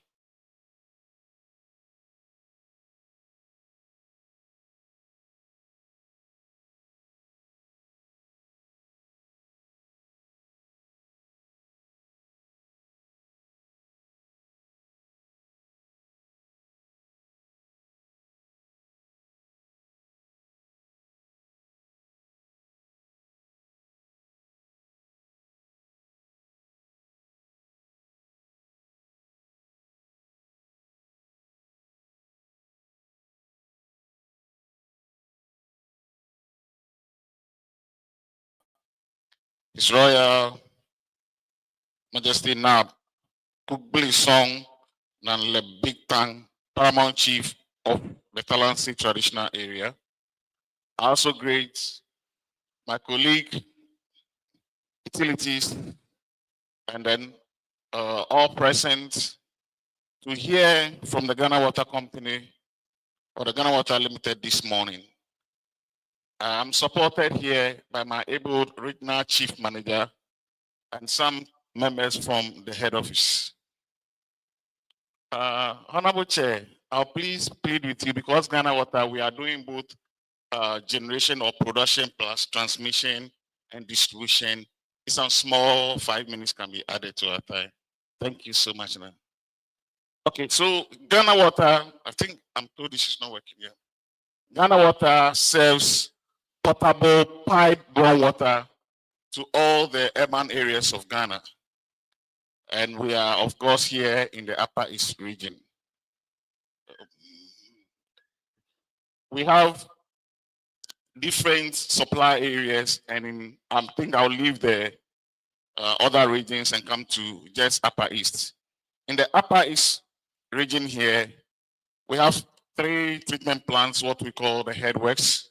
The biggest at Tono, and we have one at Via, and then another at Boku, serving all the way from Tono, around Paga, going to Bono, all the way to, I think the Tono plant ends around Varungu, and then we have the Boku. So please keep, this is Ghana, I'll just move on. Yes, so here in the Upper East, 3 urban water systems, 3 operational districts, of course, Navrongo district, the Bogatanga district, and then the Boku district. Move on, okay. So we are here this morning to tell you what we did with the money you gave us at the end of 2022 till now. Ghana Water is purely funded by the payment of your bills. So when you give us money, we work with it, and once a while we come and account to you. So under production, here in the Upper East region, the money we receive from you, 125,000 Ghana cedis of it was used to buy injectors for the chlorine pipeline at the Tono water treatment plant. This is the distribution works we have done in the region, a whole list totaling about 23 or 22.6 million Ghana cedis. I won't go into details, but I want to mention a few of the areas. Please go back. So that when you are here, you appreciate. When you go to Zari, Wenkongo, Kalbio, Yekini, all Sumbrungu, Tongobwe, almost every community has some investment that we did in distribution improvement works. Next. So these are just pictures to show you that we really did the work. And I believe that some of you can appreciate that water supply to your communities have improved, especially those before 2022 did not have supply water, potable water supply. Next. So you see just the pictures here. We put in the sluice valves costing about 16,000. Next. So pictures where we had the AC lines, we're able to replace most of them, and it cost us about 3.4 million Ghana cedis. So some meter replacements, you realize that before 2022, we had issues with meters. Immediately the tariffs came in, a portion was specifically placed for meters, and we were able to replace so many meters in all 395 all over Boga, Boku, and Navrongo. Next. Meter replacement pictures going on. So the initiative we did in the Upper East area here, in total about 10. 8 of them we completed at an amount in USD. The USD component was almost $3 million US. $3 million US, which is about almost 39 million Ghana cedis we invested here, plus another 39 million Ghana cedis in Ghana cedis. We also invested the ongoing projects we are doing, $1.8 million US plus 23.5 million Ghana cedis, still ongoing. In total, we have invested $4.9 million here in the Upper East region with the money you gave to us. Just the 30 Ghana cedis, the 45 Ghana cedis, we've been able to put all together to invest $4.9 million plus 63.4 million Ghana cedis in the Upper East region. And we thank you so much for paying your bills. So national, I will not bore you with what is happening in other areas, but we are also doing some works all over Ghana. Now, why are we here? In fact, once a while I said we'll come to you and account to you and tell you what we need to improve your services. The first one is this. 2022, when we came, we were asking for about 300% so that we can do extensions, improve supply, maintain our headworks and then our network. But we didn't get all because affordability and some other factors came in. We were giving some money. We realized that anytime we went to the market or we went to work, we made losses because the money was not enough. And of course, you also know what was happening to our city. The city was depreciating. So in 2021, we had a loss of 190 million. 2022, a loss of 633 million. I'm just keeping, but you know, and in all, every year, with the average we are paying, the average tariff we are paying, every year we make a loss of 400 million averagely. This loss is not something it's not something you are picturing, but they are real losses, meaning that we are owing people, we are owing suppliers, we are owing contractors. And if we don't seek to correct these losses, it will get to a time nobody will even borrow us or credit us anything. That is why we are here, to tell you that this is what your company is going through and what can we all do about it. Next. Now, the second one is something we call on-land loans.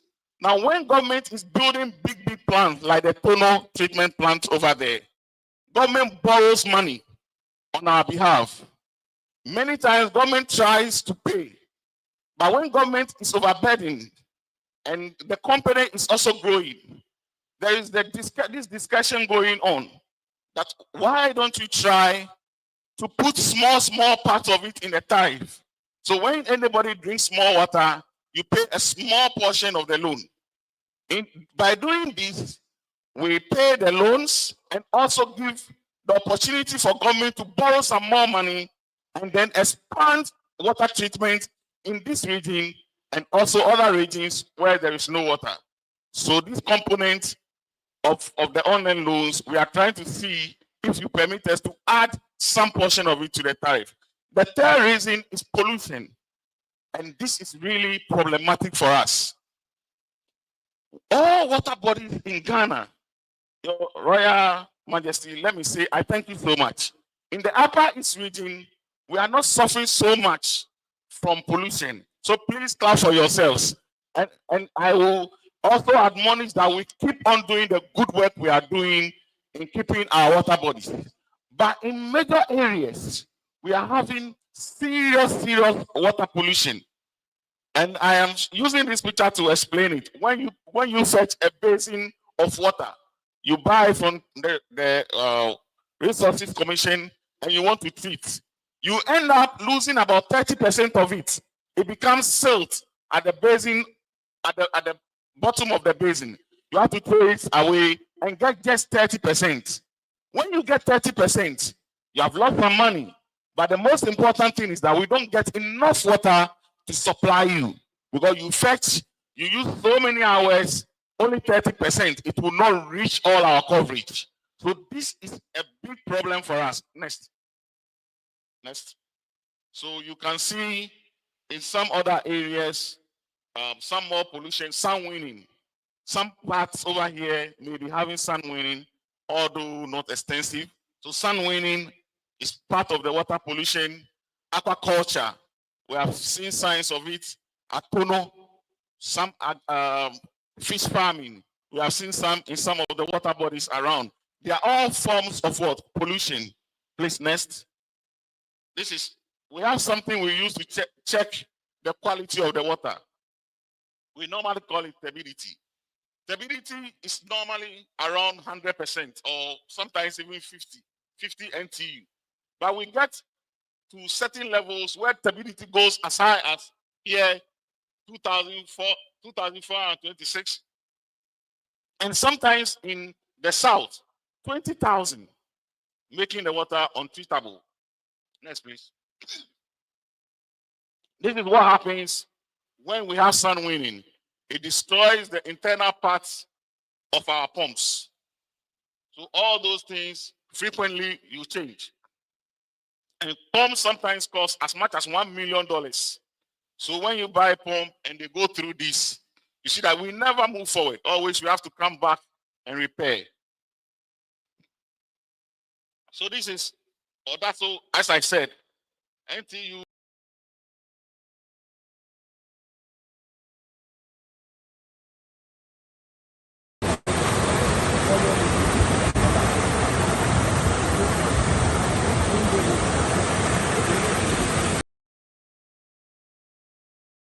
This is Odaso, sorry, where a depth of about 30 meters have been reduced to about 10 just because of sales. You see, baby, and I'm So near the cover that we have for water so much reduced. I be buying a at a change in my what do doing Now fan. the same thing. Recently, we have to shut down until we have to come in with some innovation to get water to supply to the people of Kwenyako. So pollution is a big problem for us. Next. Okay. So when there is pollution, this is what we have. High siltation of the intake sumps, frequent wearing, breakdown. Hello. Just go back. Okay, please go back. Because the paramount chief of Talency is here. We just heard that one of the major pollution agents is Galamsey mining. And now that your traditional area is about the third or fourth, I thought that this should be reiterated so that the mining in Talency and Namkam areas will have to go by methods that will reduce Galamsey pollution into our rivers. So I just wanted the chiefs from those two traditional areas to take note. Thank you. Okay, thank you, our chair. So as chair has said, tailings, effluent dumping can cause all these things. And when this happens, the next slide is going to show you, please next, the cost. You see that the sharp jump of cost.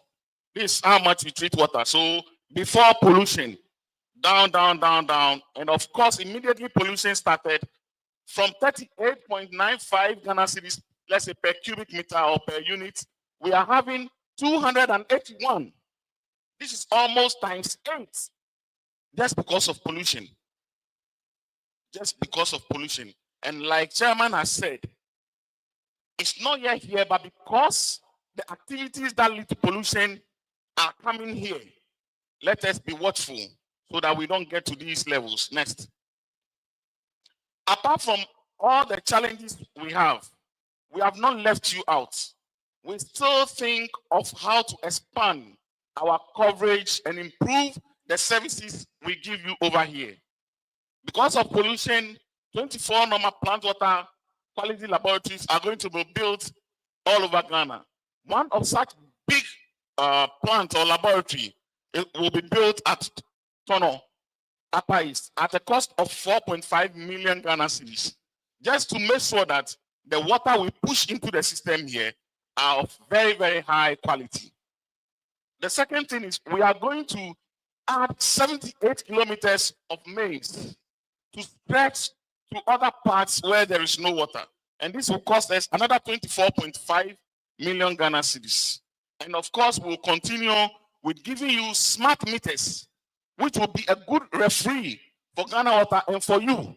No doubt about water supply or what came into your pipes. When we are able to put in about 2,200 of them, it will cost us about 600,000 euros. This is what we want to do for you the next year and subsequent years. So it will benefit this. In fact, all this is on our website and also the website of PRC. These are the communities that will benefit. And I believe that almost every community in the Upper East here have a portion of it. Katanga, all of them, they are there. So this is what you will get when we have a new tariff. Next, please. Please, this one is national. Leave it. Okay, I'm about to end. Now we are about to tell you why you need to support us. Ghana Water is struggling and suffering because of the three challenges I told you of. When you don't come to the aid of your utility, which is Ghana Water Limited, we will continue to struggle and may not be available, like as it has happened in some districts where we have shut down. Now, if we shut down, private water operators will come in. They will sell to you the Guinness drum, which is 1 cubic meter. They will sell to you at 220 Ghana cedis. If you don't want that one and you want to go for the yellow gallons, they will sell 1 cubic meter, which is the same as the the Guinness gallon. They will sell to you at 440 Ghana cedis. If you don't want Kufuor gallons and you want bottled water, a cubic meter, which is also equal to the Guinness gallon, they will sell to you at 6,000 Ghana cedis. If you can afford sachet water, 1 cubic meter of sachet water will be sold to you at 1,000 Ghana cedis. Now, Ghana Water currently, we are selling this same amount of water to you at 5 cedis 28 pesos, and we make losses of about 600 million Ghana cedis. Now we are telling you, we don't want anybody to sell this water to you at these prices. So if you help us with 20 Ghana cedis, we're able to give you the same services, better quality, and at the comfort of your home. That is why I'm here this morning, to tell you that support us, believe in us, and let's serve you. Next page, please. Next. And help us so that you will get improved water supply, expanded coverage, and easy access to water, even at your homes, improve service delivery, and finally, improve customer satisfaction. Because I was the regional director of Upper East Region in 2022, permit me to use my last frafra.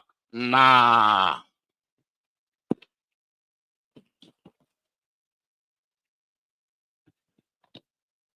Please, we can do better for him.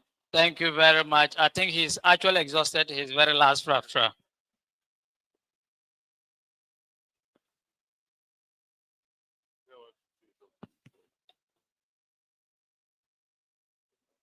Yeah, Mr. Presenter, thank you for your presentation. They say that water is life. So I think your presentation is very good. The chairman, board chair, talked about the small scale, illegal mining, Galamsey, in our area, Talensi and Nabdam. Actually, this is a worrying problem, something that we are very, very much worried about. I am particularly against illegal mining. As I've said several years, and every time, I support sustainable large-scale mining, deep shaft mining with reasonable environmental measures. Very recently, when the rain started, some areas in my Talensi were said to have discovered gold. Apart from what is being mined by Cardinal Namdini and then L International, several parts of the area was said to have found some gold. And as I'm speaking, so many young men went and started digging left and right. And what happened was that we had to call on the DCE and then security services to stop them because they were digging and carrying the so-called gold, what they call the sand, raw sand, and washing them into the streams that run into, one runs into a place we call Sakpahanab, which leads into the White Volta. And the other one runs the other way backwards, which leads into the small Koda. These waters were so polluted and turned so brown that it was very, very dangerous. And as I said, we were very much concerned. Not only that, the Galamsey is within most parts of the eastern area of Tallahassee, within some of the large mining areas. I don't know how come the regional, the water and sewage say we are not affected by the pollution. But I want to tell you that you need to go and check the White Volta. Pollution is coming from all the way from Kusa, even from Burkina, into the White Volta as we speak. And if you go and check the water by way of just viewing it, you see a serious change in the color. So by the time you be getting there to do water for us in Tallahassee and Nabdam, I'm sure you would have had very seriously polluted water. Now, that is one point. The second one that I have to say is that you've shown us a few areas in Tallahassee. That is Winkogo and then Tongobin. The whole of Tallahassee doesn't have water by way of being supplied from Ghana Water and Sewerage. The waterhead we have there is the community water, which community water and sanitation, as I'm being corrected. And that water is highly inadequate, and it is said that we think by now we should have had water company stretching to Tallahassee and Nabda area. At this point, I think I'll use this opportunity to appeal to you to make sure that your budget that you are requesting for, the tariffs that you are looking, will stretch to Tallahassee, because I had raised this matter with the regional water manager then. So if you wouldn't mind, I would like to add this by way of my contribution. Ladies and gentlemen, let's thank His Royal Highness Nab Kubul Sungnalip Tang, the special guest of honor. I'm sure you have heard him right. The pollution into the White Volta is visible. You can see it with your eyes. The timidity is there. And he's also requesting respectfully that in your next budget, as you're requesting, please make sufficient provision for the extension of water to Tongo, which is the district capital and of Tallahassee district, and Nangode, which is also the district capital for the Nabdam traditional area. Hello.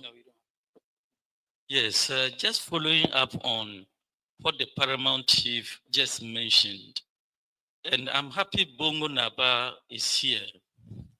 We have taken the fight of both Community Water and Ghana Water Company on behalf, especially of Bongo, and I hope the Paramount Chief would probably appreciate the PURC. What is happening is that when Community Water was established, it was meant for rural communities. Those rural communities had lesser populations and infrastructure. So if you take Bongo, for example, Bongo has now grown up to be an urban or a mini urban center, but they are still under community water. Now, the Bongo situation is that they drill wells which at that time could cater for their consumption. Today, it is not the same. Bongo even have a more serious problem where their underground water is polluted with fluoride. And I wouldn't go to the other details.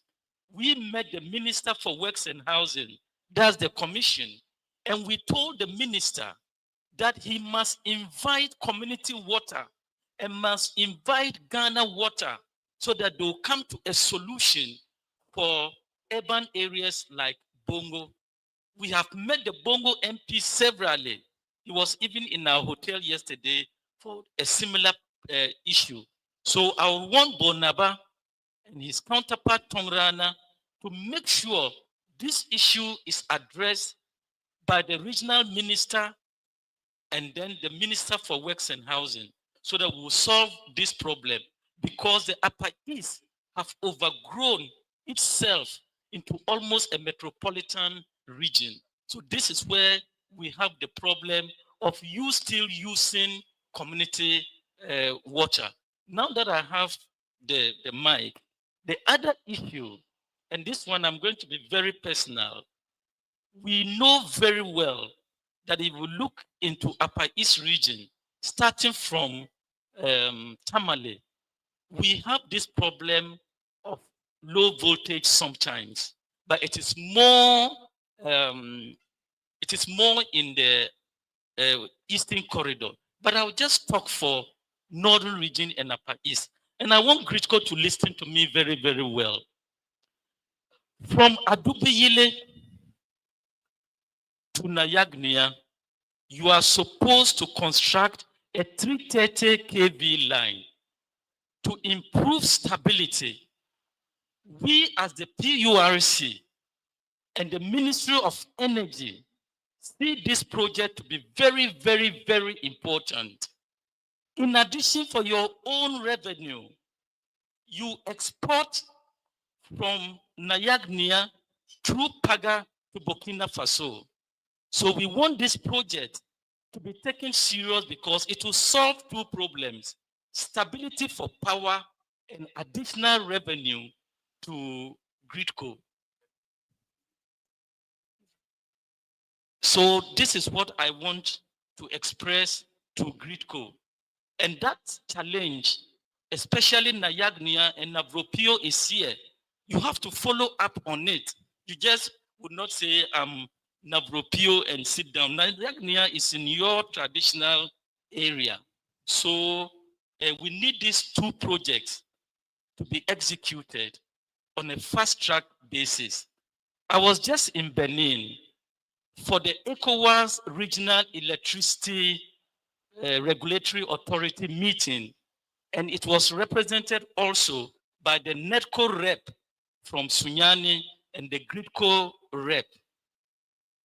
It is said that the Nayagnia to Burkina export is so important. So even if at ECOWAS level, this is the thought, then it means that Gridco management must take these projects very serious. Thank you. Thank you, the Honorable Moses Sadok. Kusum yelnguruma anwa na sonse la de la te hambe hatma sa zuzu solo ande apa isla. Bamanda wazo tiligri yoma tantula. Terra boba lisi la barapu yetu botla kwabe sita ge gomna raka saka gara boba le fi ge fi wala baratu la barata ndiki fi wala baratu la tontuma kekeko batuma kekeko la rebe barata ndiki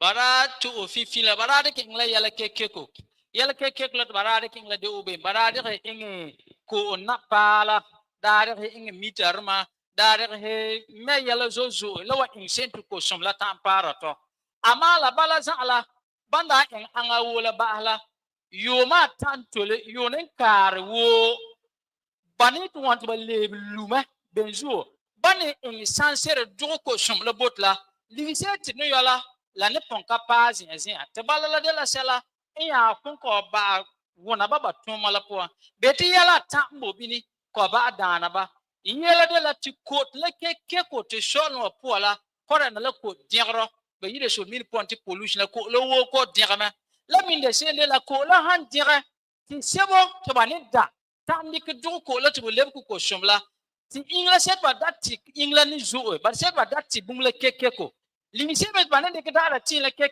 la pa te la nenda na la sanin bala aiti buyila de la dam ana mi ti ko lele tita ban ko on de berlin gada ko ban ko ko an betre ko mi hanta ana betla le tita baya ne do soro sebta do ko betla to le ko shomla la nende na le yele ban hanta diki ko wu bota ta datila la selo bata do ko la balat ko la gela wa ma tama geba do la ko bota ta bala la parti baya ko be itla san yo ge kalab haba sanla tisene pala de la tahambia banna tibata ko la kenze se wola le de la se za to dara la ko mi ge dara la mitar ma saban kal ko la borata yel siat ba itambala tiya hambia to ko zal zina wala ko sum se ba ma dora borata tahambo kala la otir ki ayera ta da kula bama ko la wana hande na yolko tahaki ayera ta da kula to ba era pa tu ha yibi tu ata da ko bumuno balat bazura to te zanza banu miyate mumolnga muri la won nera wome jabulla ansela de limete tal mo yan gare tin tar bama ko la yora shele fi to bokina na so tinga pota tarala hala geta nya ko la da bala zanza bama zuka bazura de la ko sebat bama de ko bo tu hudla da haya tete kayera ta da ko bumla makuku fo galan setre zalo wo milambo yo betada babete tende ke wo turi tada ko bumla sabe ko bumla ya pon kale ta bora getri ya mi zala ti milambo yo bla ga hapon ke da ataka ye ko la da ile anshonga bala to ko sum yel ngwe da nupu botete te be to inse shonga ba lawa inse te ba mo shonga to ko sum la para to ti minete ba ing putti ti ba tar ko la ke ko bala ta pale ti sewo mo to kor ko la ti zo nya ba turi barawo tuma po yanga se kame ta yana gelere ko la iet ba tura bingra na pala ti ba tar ko la wana ba boti ba ing bala ti ko la pa tinga nu wo bala zanza ti bi to ing se po shongba la la fi bala ti tongrana ti pa heta ala no de sira ke ba tore ti tuma ko ka ba sa la ti ko la mi sa ni yat bala benzo ti ko ba ri kla salma la la toujours no ko de ti si ko la po ko ye mer na mer sa na ko la ge ka ti ha beri ya balala ingala na wala mo va ikibe bo insi bo por min bala tre so asage ti la ansunga yele ru bongo na wa ti mi ti via mo ro bola bongo de bom kata ko sumu bila ge bama yelu la bama da va ikme do la community water mala kingi yelu mala ministry ti ba be bo insi tu ko sum la me do he pa bongo la wa insi bo la mo nyata ko sum la me lang po yura te dango kambona te pozo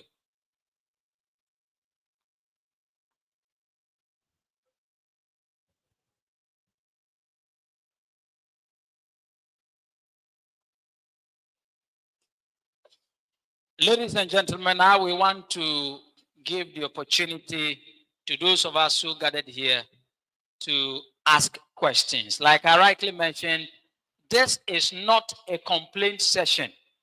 The utilities have their complaint desk outside. We are strictly going to look at the multi-year tariff review and what we think should be the basis going forward in the review process. So we are going to have at least 30 questions. We're going to have 10 from this section. We'll have 10 this way and 10 that way. Please make your questions very brief and concise. This is not politics. This is about utilities. So please do not come here and talk about politics. Do not also come here and complain. We want to have your inputs relative to the tariff review. Moi sele de la ti apa sele te bolo yo te la kala la te betwa inse min tan soke. Beti ti bobo yo atba pa la fi. La naraba pa bi la kanaraba pa. La naraba pa on puti de din la kanaraba pa on puti de din. Bala o hante to tar soke tu soke. Beru wa yena zelwana So what the king at the never pizza, the Basho Kla, never live go to. Balazanza, Hatar Sok to Sok Minmota, please, if you have a question to ask, you can respectfully join the queue. This excludes the chiefs. No, for the chiefs, we will go to them at the appropriate time for them to ask their question. But any other person, respectfully, we request that if you have any question, please just come out. We'll give you the microphone and then you ask your question.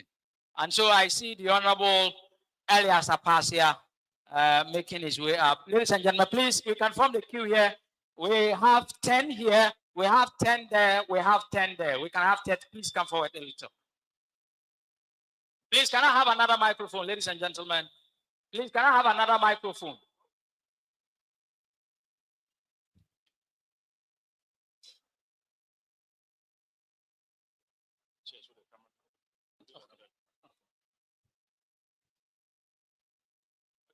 If we have 10 people here, please, the next set of 10 should be that way, ladies and gentlemen.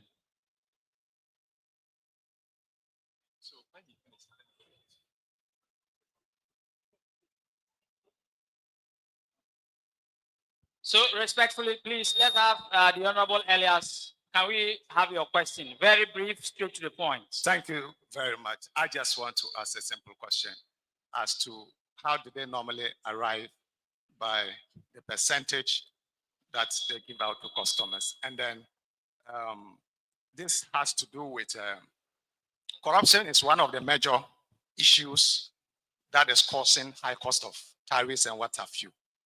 Example is, you are looking for a meter. I'm a customer, so I must fight for my rights. You are looking for a meter. You are going to fill the funds, whatever, submit. Meters are not at VRA, but at the hands of private people. When you go and pay 15 million, then they'll give you a meter. And meters are not there to be served to customers. So that corruption, what steps are they taking to make sure that corruption is intervened in order to reduce this issue? Thank you. Thank you very much, the Honorable Elias. So, Elias said, about Ashok Bangla, Bane Kalila wanted pa, Banempa Haligle Sila, so mean quantity percentage la, Bane Kala wane. Builam de la Tete, Muride, Salama Abati, Yalaba, and I, Tibuloko, Yalapon Benzo. I had a meter set on a king Tagolagon, get a pad, I must take a celebota, able. Next question, please. Thank you. My question, the first question is, what measures are being proposed by the utilities to protect vulnerable groups such as students, farmers, small-scale businesses, and low-income families from the steep price increases? The second question, will there be adjustment in the lifeline in the lifeline tariffs or not? Thank you very much, please. The last question, please. Respectfully, for those of us who are remaining, please just ask one question. We can't have 3 questions from somebody. Please ask your last question, sir. All right. And I want to find out from PURC whether they have conducted impact assessment on the impact of the current tariff increment. Thank you. Te sonle te ingabote abang den awo banto orteba pa awala ba time e yo orteba bot tarandoma ma awo liburma ma awo karwa ma awo sakuru koma boyila de la ngabota shoka banga ba yet ba pa amola ba time vi banga bo pa aklawan taradan seko wa tanduma vom kuana matin hasu klamal. Please, next question. Okay, thank you. Please. You identify yourself first. I am Edward Azua, Assemblyman for Inkogo electoral area and presiding member for Tansi District. Thank you. Grico and NEDCO have both emphasized cost recovery in their service provision. I would like to seek clarification on whether this cost recovery framework includes legacy debt. If not, will they tell us how they will make those legacy recovery debt.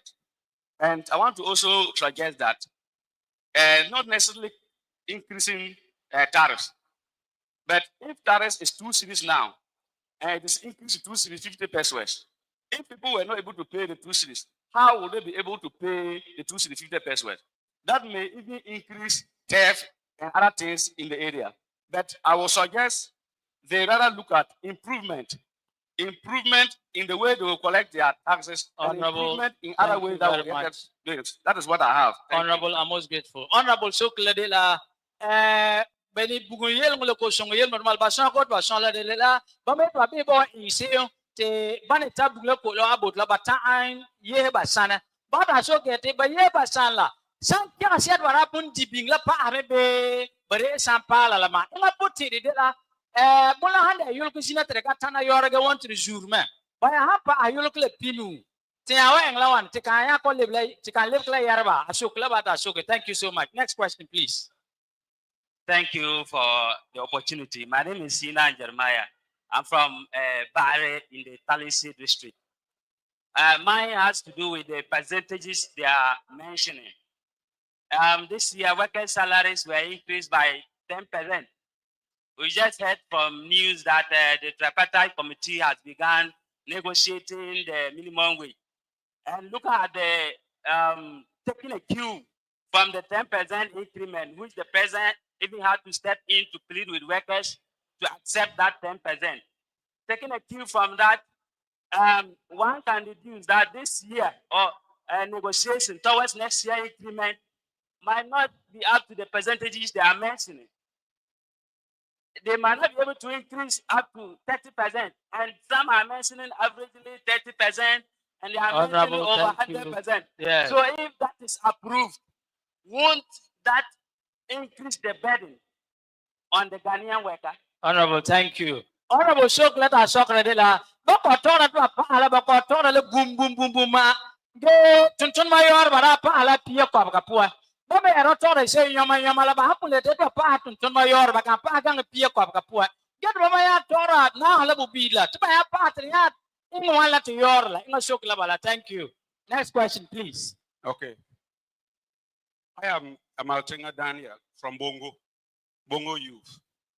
My question is, what specific measurable improvement in service delivery, example, reduce outages, faster repairs, can consumers expect to see as a direct result of this increased tariff if approved? Thank you very much. So let it got to a pamela. Baha but England one tambo to Buglela Kolakina Songa.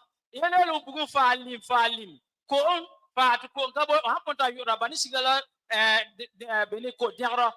Boy, no one part the bank, Bahapa allow a coach smoking and a Bugumika King Haborabra. Next question, please. Thank you very much for giving me this opportunity. I'm Bao Zakaria Abdullah from the Miao Pobaga community in Bolaga Municipal. My question has to do with Grico. The 2020 review proposal, they almost proposed about 990 million, almost equivalent to about 1 billion for the 2022 to 2027. Today, they are almost proposing the same amount, almost equivalent to 1 billion. The question I want to ask is it that they have a static figure for almost all the tariffs review in every year, or what? Because per their own criteria, they consider inflation, exchange rates, and looking at the current situation in which we find ourselves, inflation is down, there is stability in our currency. What at all are they considering in this review with the same static figure? Thank you. Thank you very much. The solar socket, Bugayel Loco, some yellow man got Papa. You might in that tule, but I need Sebula. Even no malato dona by you. Latonda Obako, Bola be anything, Bagua Papa, put the same one.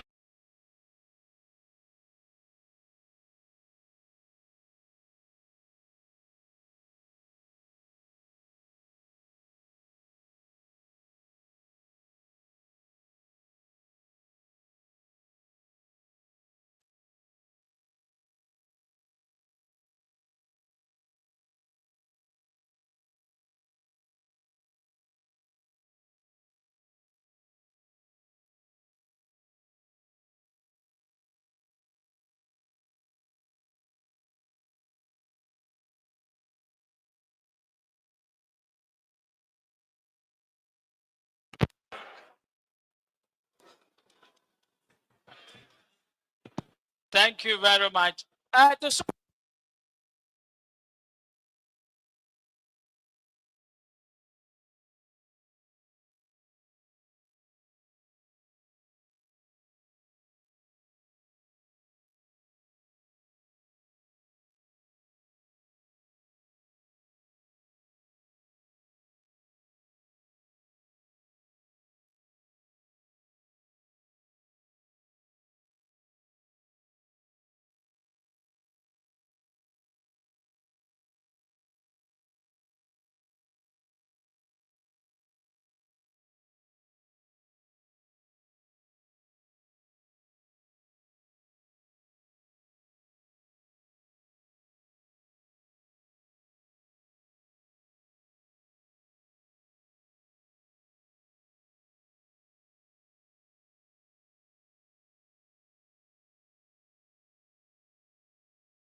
Here at the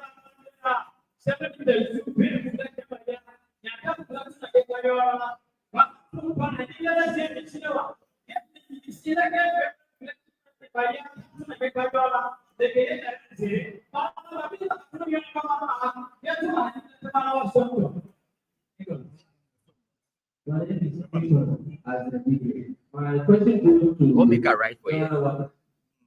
Because then go to say next time we will not do one. Just to you that whenever water, we are aware. I'm sure that you come.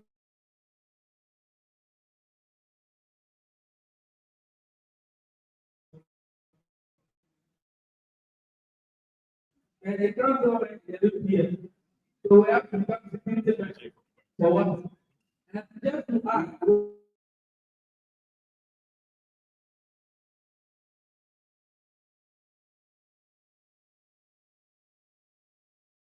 So we may want to clarify. Thank you. Thank you. People are not only the happy to sugar again. And I want to sugar again for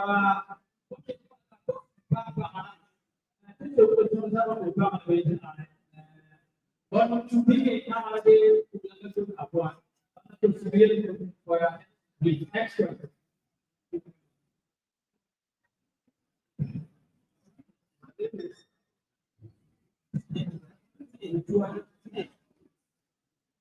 My name is Purc Daniel. I represent Sanakana Youth Parliament.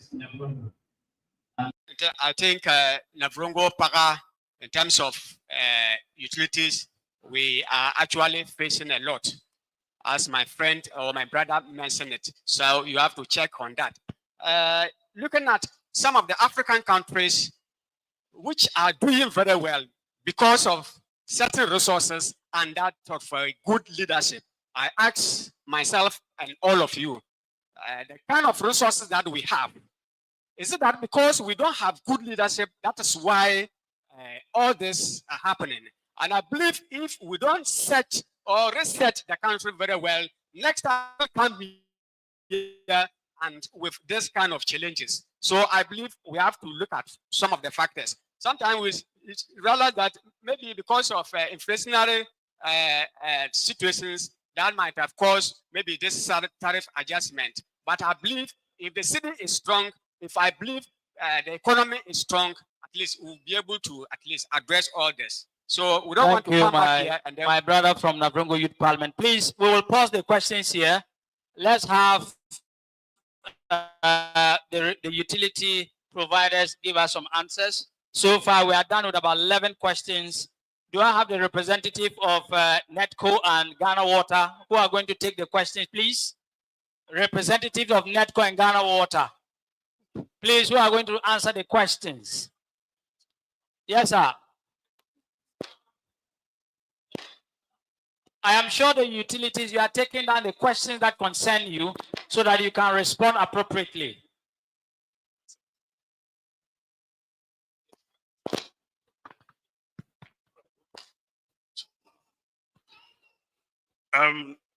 Netco, we have a couple of questions that we want to attempt to answer. How do you arrive at the price? I think that was the first question. There is a template that you populate with your statistics, which is your operating cost, then the capex, that is the capital investments that you intend to do. So once you populate that template, it gives you the total cost. You determine the volume of power that you need to. Please, Netco, if you can speak the local language, please translate, answer the questions in the local language. Unfortunately, I have to translate for him. He doesn't speak. It doesn't appear he will speak Bruni. I see. Don't worry, please go ahead. I'll do the honors. I have a lawyer. Aha.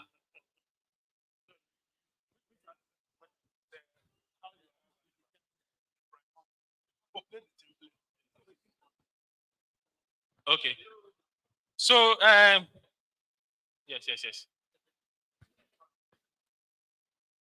So, saying so about that tin charge la tin lawan yata presente say to the water pahala.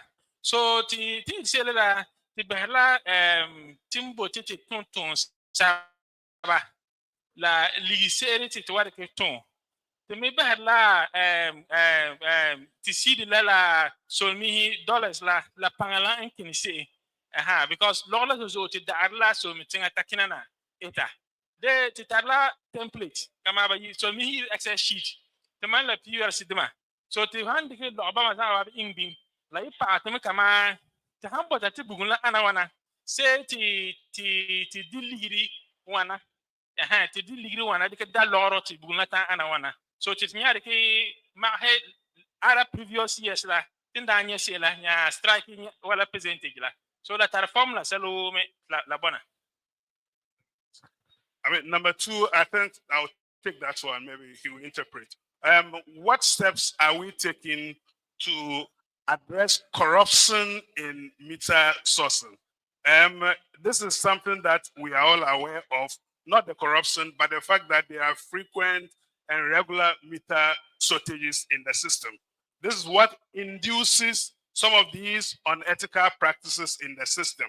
Because of this, the proposal that we have made, we are seeking to make meter shortage a thing of the past. We plan to buy about 1.4 million meters over the next 5 years. Once we do that, meters will be readily available. You walk to our office within 2 weeks or so, your service is provided. So there will not be the need for anybody to go anywhere looking for a meter other than our offices. Okay, so in kema yesi adila mita de malaka zo ba de la fi wala so lam de fi ti nero zata ti ba nya mita la ba sawala lam de ba ti la na be kama mita la ka bo lita la ka bo la su sin han tara mita la bo ti akobo ama in yet la ti timbo ti ya pa to ligri ti tanda lo ba sawa de meters la ta handa meters la kama 1.5 million de ki tawana bingi ti huwa ana huwa nya mita da ai ta ko mita hu mita wa ti sin na wa nya mita da ai ta ko mita bo to de da da mita sin oba so din sa wa da ta hanya mita la bingi ti ya wa ana de wala corruption la ke le bona because na ke le sak da mita because mita ta bugume. Okay, lifeline tariff, would there be adjustment? This is a decision to be made by PURC considering all factors. That is including what NETCO has proposed and what the economic looks like and what customers are asking for. So that one, NETCO will not be able to make a decision on that. Number two, cost recovery doesn't include legacy debt. No, NETCO does not have any legacy debt. That is included in our proposal for the tariff. Answer those two. Okay. So lifeline tariff la teman tariff la teman kabati yama anwa yo anta ligri anka ta ligri teman de teman yi yel men kama timman bot la ligri wana tire tan de ke tontoma as to anwa yo anka nyan yo de la te kendma PURC de mala bama wanyan zin de banti o teman bo kala basawa kata ligri to basawa ta ligna basawa so lifeline la bama behele zu ba tamande man ka tare salo yiri lifeline la zu aha so nera mi sokati tin poti te pa ligi ya pa to ligi se la letla yola sankura la be nde aiti ai sankura la tin bo se liga si det la ka pa ha po inga de la tin ko bata ligi se de keten ton from 2025 the year 2030 but sankura la de ligi ba market ba yoba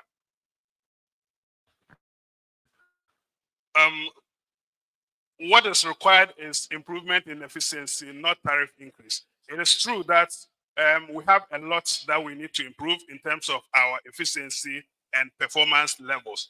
The unfortunate thing is that a lot of the things that we need to do to improve our performance require investment. So it is a chicken and egg situation we find ourselves in now. For instance, if there's unstable power and it is as a result of low, sizes of conductors or small size of conductors, and these need to be replaced to improve the quality of power that is served, which one do we do first? How do we replace it to improve the performance? So it is a chicken and egg situation, but we think that we need these investments to be able to improve our performance and our service delivery. So the projects that we have proposed for improvement in service delivery are what are driving these tariffs that we are proposing. For instance, I think there's a question I want to add to this. The question is whether there are measurable service delivery and performance targets that we are seeking to improve, which we should be held to when these tariffs are given. Yes, we have key performance indicators. These are the losses, distribution losses, collection, SIDI, SIFI, and customer satisfaction. These are the key performance indicators that PURC holds to. We have the current performance levels. We also have the projected or targeted performance levels that we seek to get to when we get these tariffs. So PURC is the referee. They will hold us to these targets once they give us these tariffs to improve performance. So, I mean, yeti temang ko yeta ti ba pa la data mo te pa tempon tarasa la te le ton songati lila tanye liri de po dati ti pa yel mengle to tuma po tanti ti ton songati te tenta li sera la tentare lo sabara la kan ton tuma la ama ho ba tu ton songala yeto asaba bondu ba sabo nan ho enge to tuma la kan ton songa. For instance, we have that who is in the Unis, and a whole mobile phone under Unis. Wala software la bon number phone la zula. But how the efficiency, now incentive to marathon songa. Ma wala sa awamiti yoron la saname. So in yet la at times me long as a boy. The catatan one say de la to go da lo para in. Kama line 98 kala ya bongola. Me la po me. So the kanya the catatan one say de la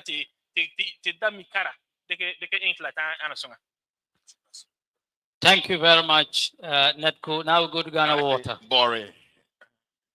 Okay, so thank you. No, Ghana Water, and he wants to speak Gruni straight away.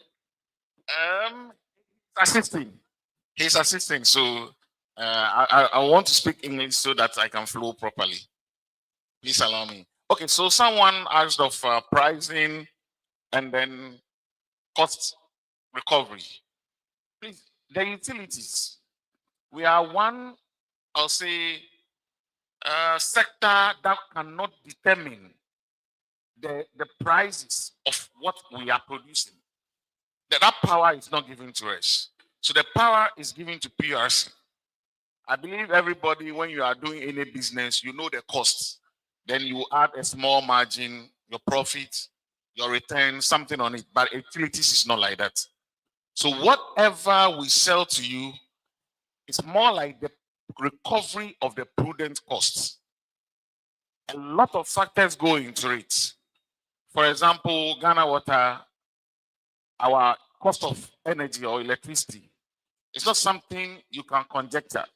You pay with invoices. So 600 million a year. PRC will look at that. Our cost of chemicals is currently about 350 million a year. 1 million gone. So if we generate 1.3, 1.4 million, it means we have only 400 million to buy pipes,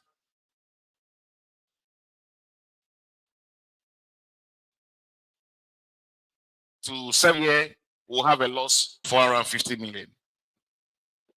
We are seeking for, if not even full cost recovery, at least realistic cost recovery that will bring us out of the negatives.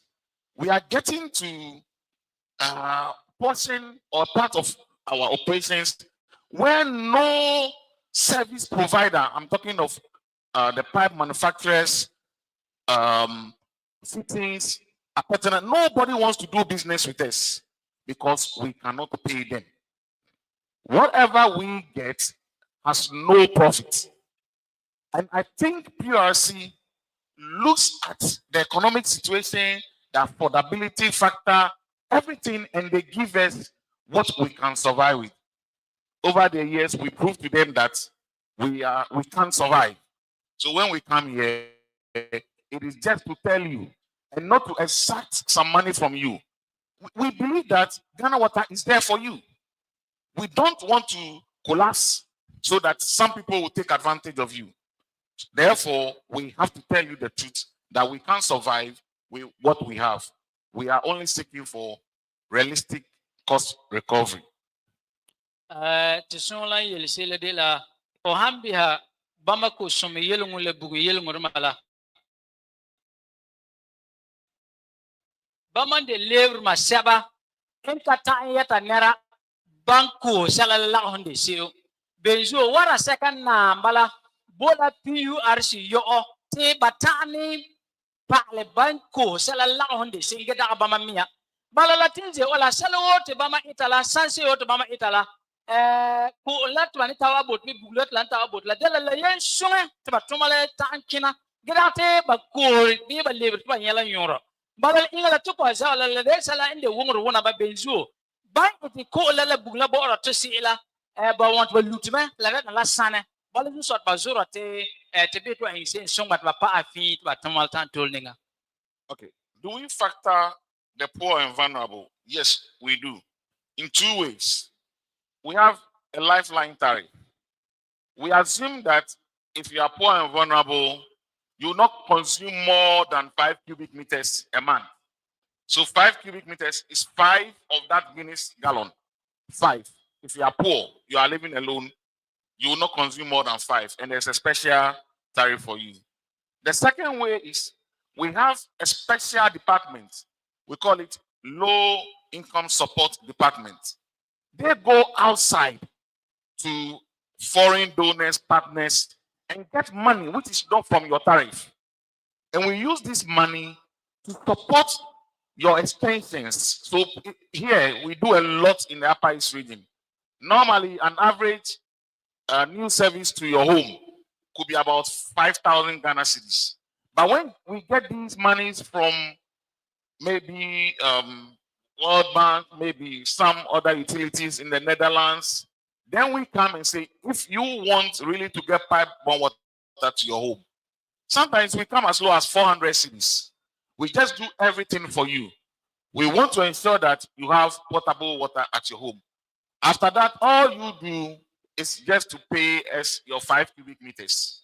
So we do consider the poor and the vulnerable. Se so kete tandmala na harmala ba inyo obu bamarmaet bama poti de po panda na wori tarma bon ho yiri po marakala occasion te o sanko nganga garma hala babanu balala garma haba nula inde salat bama tete tarma nate atane ketuna balala garma haba nula lila ko ganatinga bo taranduma ge buyila de la sanga zozo tenna ne tinno yosi inget batar ko waati yalala bamam bihren tan bala nar malazula bana tanta so ligni mi yanga tawana la hande do na to yola million pinu bi million pu yo get batar ko wahina bana tan ko obomeme to yo million bana bi million bonu to atako la wana ban to want to bohla zalo.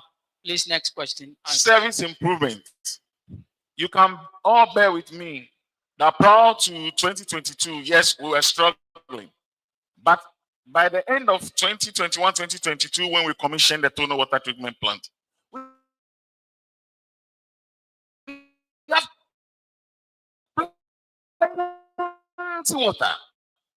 So much water available. So wherever you can see that your water flow already, service improved. We are struggling a bit with where we do not have network. And that is why we have come.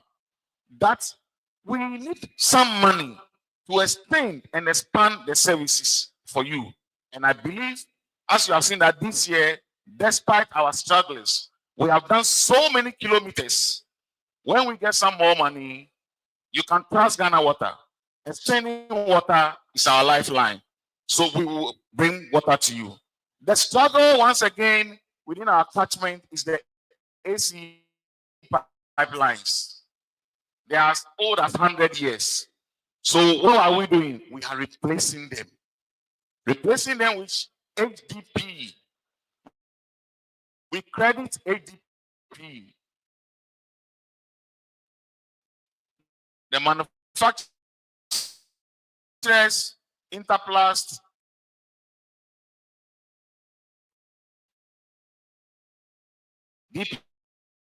DPS, these days they don't want to give us because the debt outstanding and pay them will be reliable water. When we are pushing, there is improved pressures. They will burst, and every other day we have to go and isolate, replace, It takes time. But trust me, you know that service has improved significantly. And most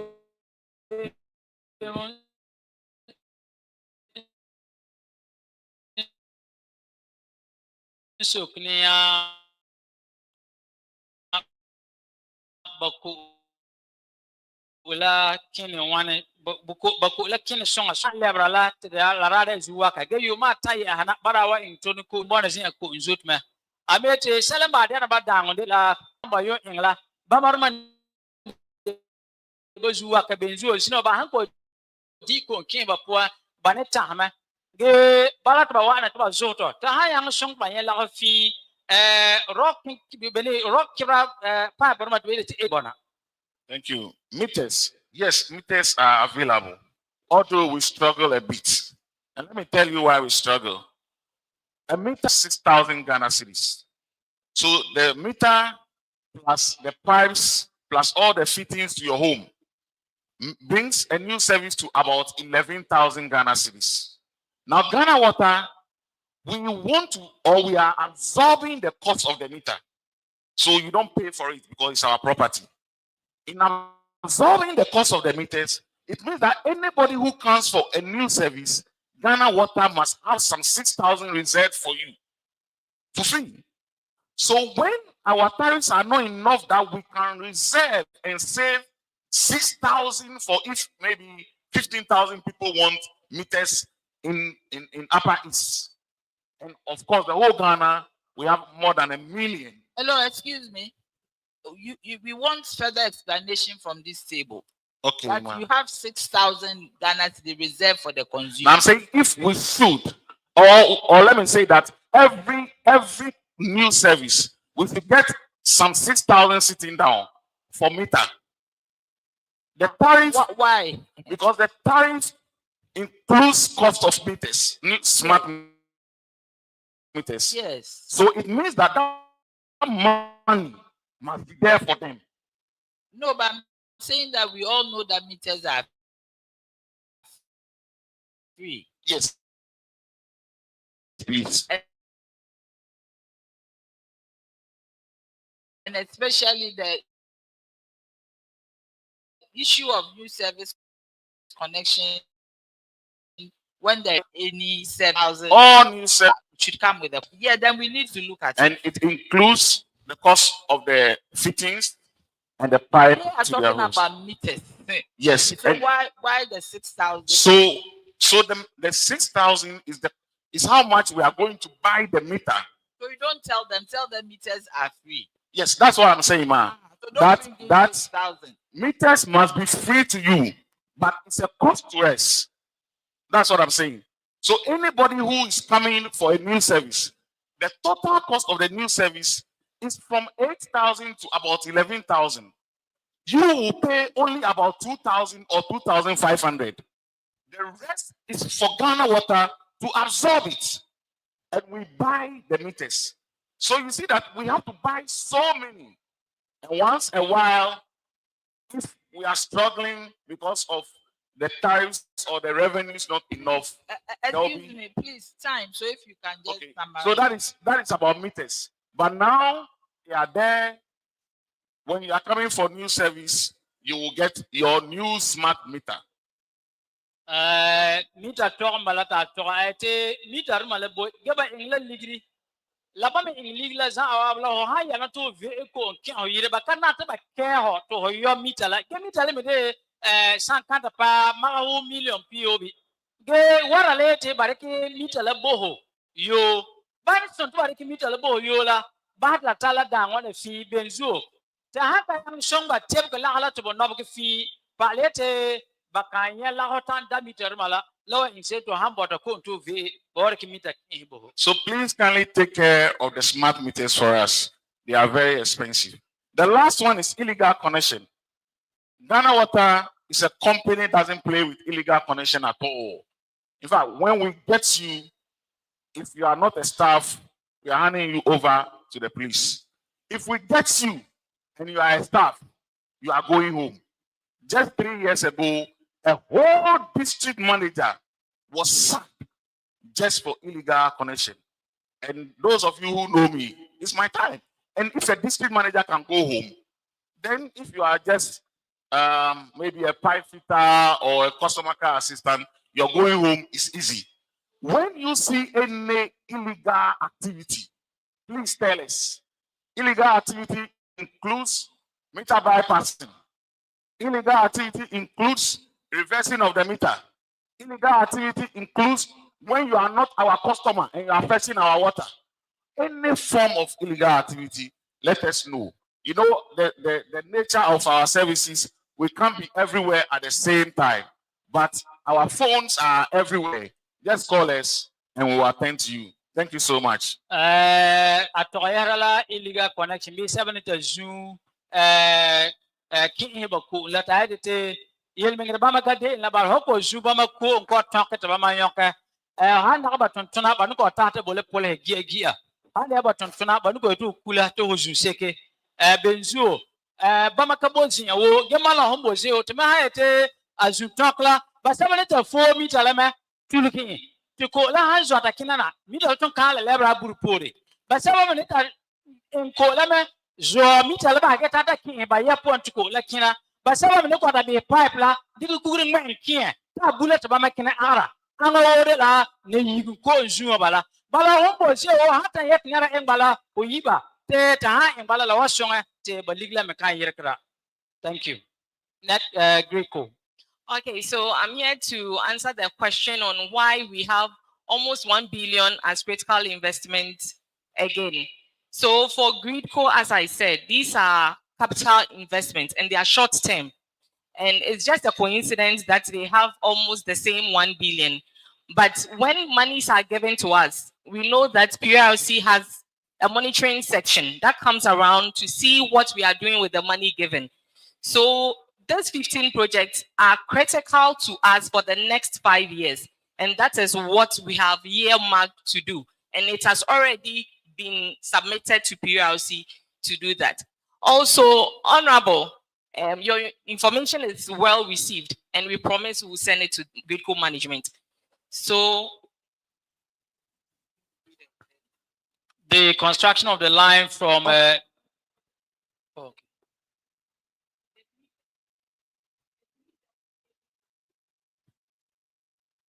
project, Honorable, the one you mentioned.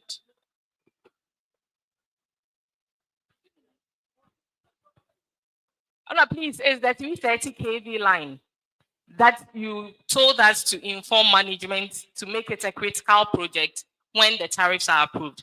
So I'm just informing you that we will tell management and then we'll pick it up. Thank you. Okay, so the tariff does not include our legacy debt.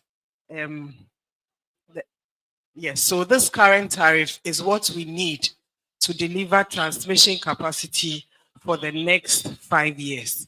There is in place the cash waterfall mechanism established by stakeholders in the industry to deal with the legacy debt. So this our tariff does not include any legacy debt. Thank you.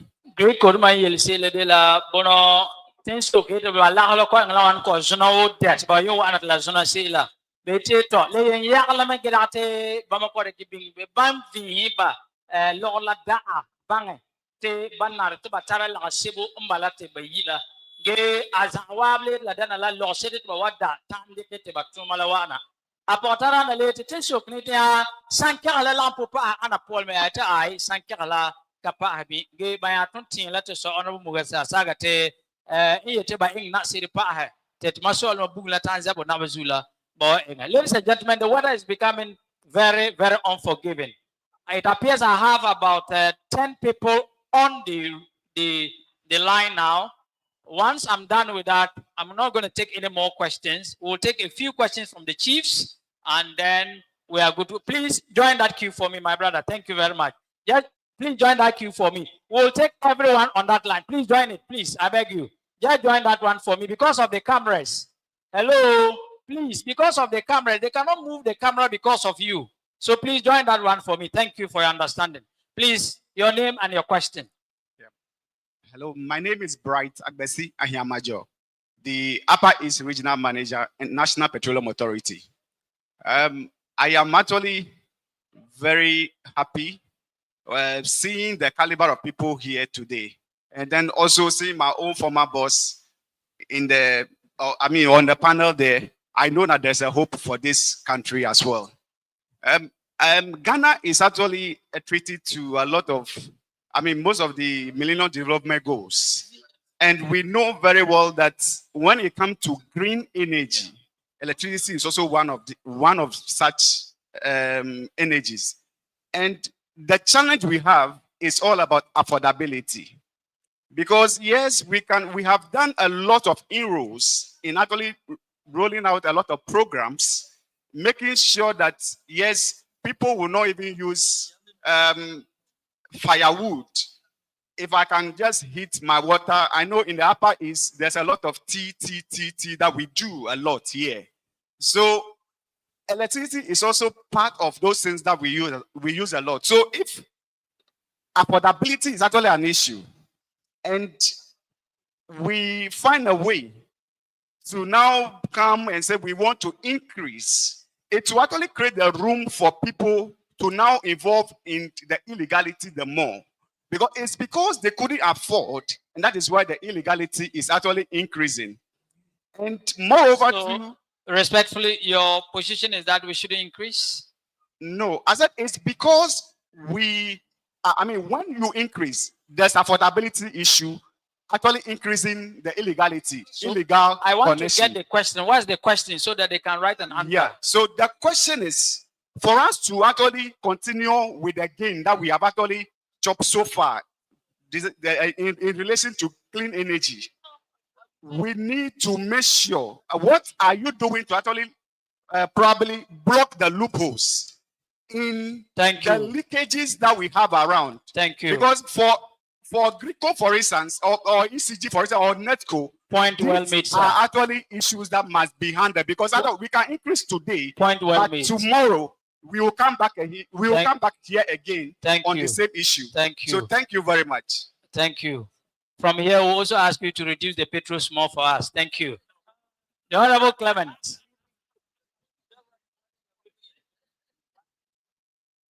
Now that he's here, you reduce the petrol for us. So, Mpuhea, Mayure Akashoba, Clement Anabire, Mande Zona Mania, National Communication Authority, Masho North East, Upper West, Behra. Maria Dana Dele, Dana Water Company. Soon they come upon Vietnam Plumbogia, Mayina Goro. But the night back a core Lena Morla. Nana Banako come the Shigmola Puanke and Cora. Makayete, Dana Water Company, and Sharatiba Guda te Tondeja the Shigamola Pua. Mamiti Tono, Lamne Balmea, Leia. Mambina, Le Pure Chile, Netcole, Grico. Yet leper a legal letter. Yet that word maleta, but never to a court. Nanda word material, you peer. Thank you, Honorable Clement. Gia. Masha be a pass Dana Water Company. To Masha Bamboka Yel Kala, Pure Chairman Yela, my overlord, Mboka Bona Bokala. To Masha Bambo, the Kona Kaya Ko Yuda, but look at my Yele Grele, Kande, Ghana, Rural Water. That my brother quote shouting Katara and you ready. Gora Katara, Tivia Katara, Tibalun Katara. Thank you. Honorable Clement. I'm not going to go to the white man language. Simply what I'm saying is that when we were children at the Vietnam, they used to say that there are buffer zones. People are not supposed to farm so that it will cause siltation. But now people can even farm and go inside the dump and they are farming. What is Ghana Water Company doing? To Vietnam and then to Tono Dam. The second issue is that you ask us to increase tariffs. We increase and you allow people to purchase wire that will cost 100 years. Are you saying that we should increase the tariffs again and you allow people to do that? Thank you very much. Francis Adingo. Honorable Clement, as you know why we imported things, left them at the board. People stole some. We had to even spend money to trace. Adingo, please. Thank you very much. I am happy that we have our revered chiefs here. Can we begin a discussion where we'll beg our politicians to allow technocrats to work in certain critical areas of this country? Let's beg our politicians to take their hands off. Because most of these things that we are doing is a politician that is killing us the more. In terms of even giving contract to supply posts, they give it to a politician. He doesn't supply the post and say my party is in power. Then you look at the quantum of percentage you are giving. What does my mother in the village done to you, this country, that the water he wants to take, you want 100 and something percentage increase? PURC, they said they are neutral body. At the end of the day, at a certain point, they want to come out with tariffs. Government or politicians will come and say, because we are getting close to election, then at the end of the day, you come and pile it on the ordinary Ghanaian when election is over. It is not fair. Thank you, Francis. It's not fair. That was great. So let's take our politicians off some of these things. But the last one, I'm happy you are mentioning that our weather is hot. Can Greco look at other sources of power? Solar. Let's get solar in the Upper East region. And we don't need the national grid. Solar will take care of it. Thank you very much. Thank you very much. Teso dingo ye sele de la ano na bot wala na hante sigi yala la pola ne samela tibat ba fo ba nu hubi gete bugun yel ngolo ko som yel ngoro matanto na songa songa. Next question, my brother. Thank you very much. I'm Michael Puto from Nangodi. I think all the three regulatory bodies did very well by their elaborate presentation. However, they left something significant out of what they use our revenue for, which is a cause for worry. They did not tell us how much goes into their remuneration. What it means is that there's something they're hiding from us. I don't know what exactly they hide, but it goes to actually affirm the fact or the rumors that we have been hearing that they pay themselves fat salaries. Thank you. That is what I think is happening. If not, it wouldn't be a deliberate thing for all the three regulatory boards to come here, give us an explanation without telling us how much goes into their remuneration. Thank you very much. That is your opinion. Unfortunately, in this tariff review, we don't deal with conjecture. We look at the facts. Next question, please. Thank you very much for this opportunity. I'm Francis Xavier Lamura Purc from Navrongo, Youth Parliament. And my question is in two folds. The first one, government basic schools are public institutions that are mandated to provide free and equitable education. What policy justification supports billing them for utilities like electricity and water? Francis. The second question is, I want to know from the PURC whether there's a sustainable funding model for the sustainable funding model that shelves basic schools from being disconnected and ensure uninterrupted access to utilities, both water and electricity. Thank you very much, Francis. Francis is a teacher, and you can see the passion. And also, Kulerela, konsoror sa kurumala, baka care komat bakina sa kurma, but komasun bakina sa kurma lelo yo, bahasunat bakina sa kurma lelo yo. Lawa yung lawa na te bugun sebo mbo sukuri ala po alabi ko sebo kimbila bayora, beto yan ligla bayora. Buyila la handa na tuba yora PURC ma yelto but there love being ribila dini zia to what and yora. Thank you very much. Next question, please. Yes, good afternoon. Please, my name is Ayagut 7 from Bulusanov. Please, I want to ask Ghana Water about something. Recently, you realize that in our communities, we drill a lot of boreholes. Someone, it could be an individual, a politician, or even an association, would drill a borehole. They will not even test the quality of water to see whether it's good for domestic use or not. Then straight away, they will install the borehole, and people start drinking, using it for all kinds of things in the house. I want to find out whether Ghana Water or Community Water has a role to ensure that when the borehole is drilled in our communities, they should ensure that the quality of water that is coming from the hole is good for domestic use or not. Thank you very much. My last question is, I want to know from Netco. we need to ask one question so that we can leave here early. Yes, just this. I want to just know from Greco or Netco as whether bus are also responsible for causing lights out or not. Because in Bulusan North, when we complain, they say yes. Bats. Yes. The Okay, bird that the fly. flying animals. Okay, Yes. thank you. When we complain, they say it's the bus that are causing the lights out, but not them. Thank you very much. Thank you. Thank you. Please, we will not tolerate anybody asking more than one question. Our chiefs are actually struggling, given the layers of smokes they are wearing.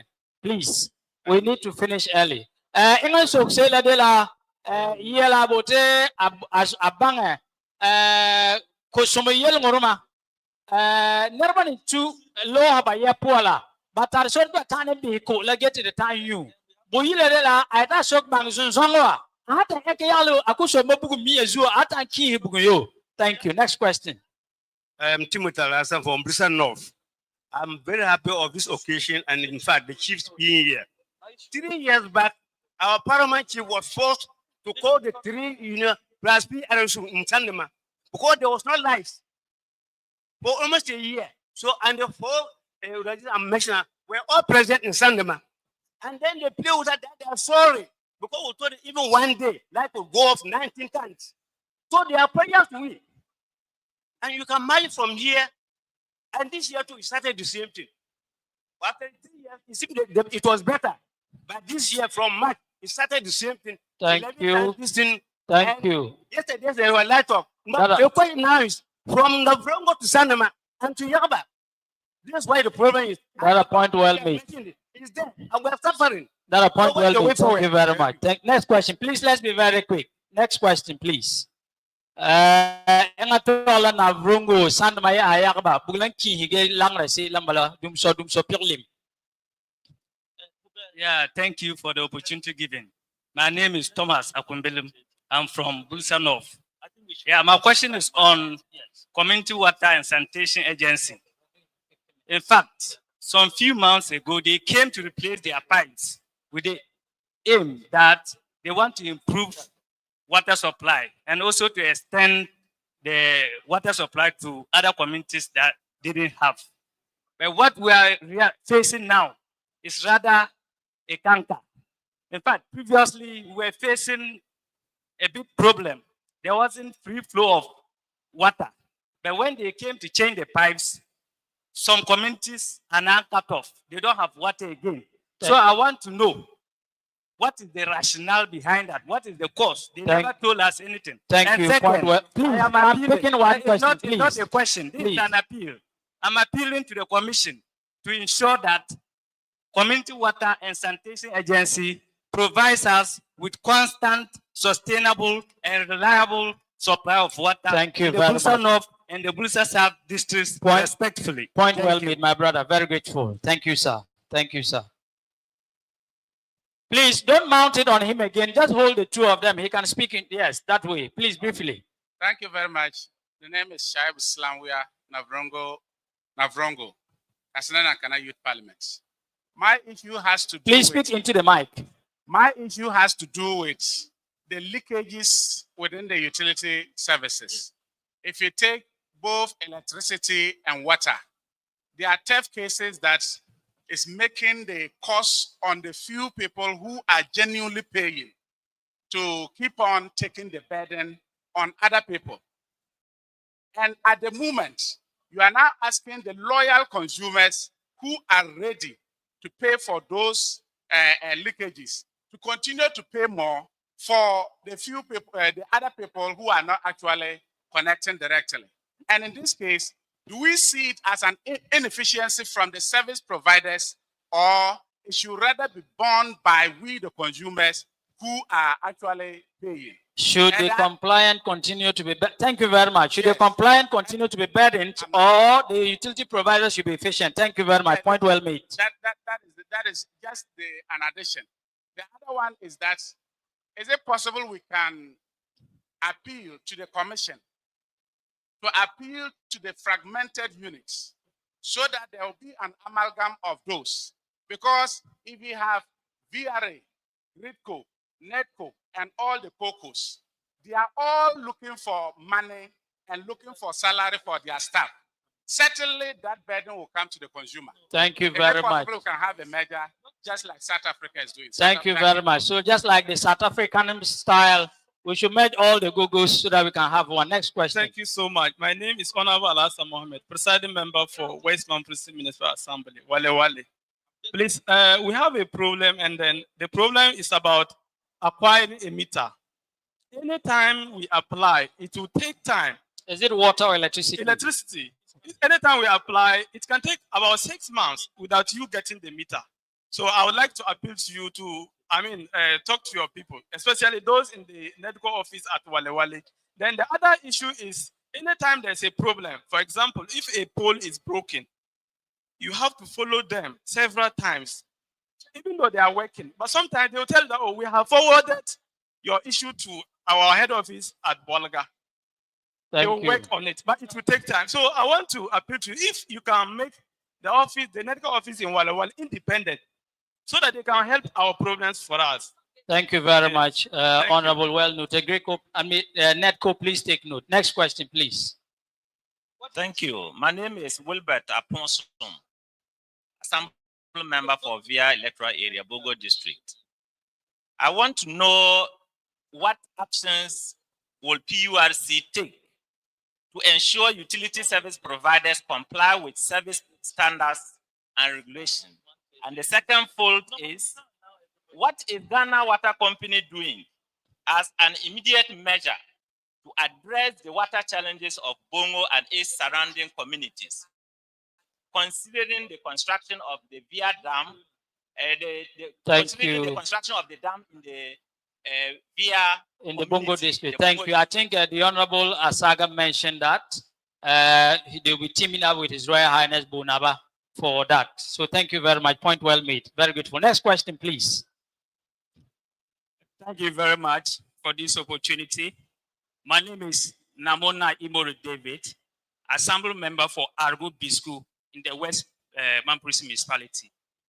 For PURC or Ghana Water, for me, it's music to my ears because I'm coming from the village. But I have a concern from my village to the revered chiefs and whoever matters in this hall to listen to me. My communities along the White Water, and one of our source of water is a hot water when the farmers go to the farm. And these days, the water is not wholesome. The water is bad. Growing up when we were kids, you could even look at the water and see fingerlings, small fishes. But this time, even you have 4 eyes, forgive my language, you can't see anything. And the question is, I want to find a place, allow me please. I want to find out from our revered chiefs. They should find out from those who are, because my research was there's not any illegal manner along from northern side to Argo. But they still, the water is being polluted. They should find out where they discharge their waste. If it's discharged to white water, measures should be taken place because thank you. Everything is pushed into the river and the farmers are drinking. I've not finished. Please. Honorable, thank you. The last one, my community also have a concern. It has to do with where from, please. The electricity was extended to my community. The community has also overgrown. Very well. Yes, meters when you need a meter, the process is so cumbersome. Thank you. So we need a meter. Very good. Last one. If the stability level of the water, please. Last one. Honorable, I can't take the first question from you. The last one. Next question. Honorable, thank you so much. No. Just seconds. Let me finish. It's okay. Honorable, please go on. Finish. The concern is, if the stability level of our main source of water is high, why can't we think outside the box? And then maybe Ghana Water should try taking, look at the water underground and take control of that water, meter it, and let it. Honorable, appears you came late. So next time you come early so that you can be well. Yes. Yes. Next question. My name is Saleh from Badama Idrisu. Yes. I'm from Wale FM administrator. Yes. I want to humbly find out from NEDCO whether they are aware that for the past 4 months, the electricity supply in Wale has been very erratic. Very erratic, that's true. In fact, sometimes I prefer the complete light out than the low and the high currents because it has destroyed a lot of business. And we want to find out from whether they are aware. And if they are aware, What are they doing to tackle that particular issue? My colleague in the media, thank you very much. Point well made. Next question, please. Thank you very much. My name is James. I am asking this question on behalf of the Private Health Providers Association of Upper East, and for that matter, Ghana. Will you consider us in your tariff review, that's the electricity company, considering our critical service provision, and for that matter, electricity cost is a high component of our operation, which dwarf our effort. Thank you very much. Most grateful for your beautiful question. My name is Isaku Abdul Razak. I'm the regional chairman of the Upper East Barbers Association. The question I have for VRA and NETCO and GRICO is simple. Saku, speak a little when louder. the tariffs goes high, it affects our services. When the tariffs goes high, it affects our services. And then most of the time, the client that come to us, they always want to see us improving upon our services, especially if you are using ceiling fans, they want you to upgrade to ACs. And it's very difficult to run AC in an environment like this. The question I'm asking VRA is that, can they help us at least maintain the tariffs for a long while before they even think of revising it next time? Saku, thank you very much. Chairman of the Upper East Barbers Association. Thank you for a beautiful question. Second but last, please. My name is Akurugo George, Bongo Youth Parliament. In my community, sometimes when there's a rainstorm and it destroys the electricity, it takes sometimes more than a week for it to be resolved. But I want to find out the transparency in the charges. When the bill comes for those periods, it still looks like the normal period we were enjoying the light. So I want to find out, is it that they only put across, they know that you are supposed to pay this amount at the end of the month, and they'll put it there. If not, for some period I have not used light, I want to see some changes in the charges. Thank you very much. And I have a question here. Based on the presentation by the officer from the Ghana Water Company, some regions are not polluting the water bodies as other regions. His question is, will the tariff review give the regions with less pollution low tariffs as compared to the regions with high pollution? Basically, this is a question. So please, we will respectfully request NETCO and Ghana Water, basically. This time, just give us a summary of your responses, not like the way you are doing responding. No, just give us some of them. Some of the questions have been repeated. So just give us a direct summary and then we are out of here. Thank you.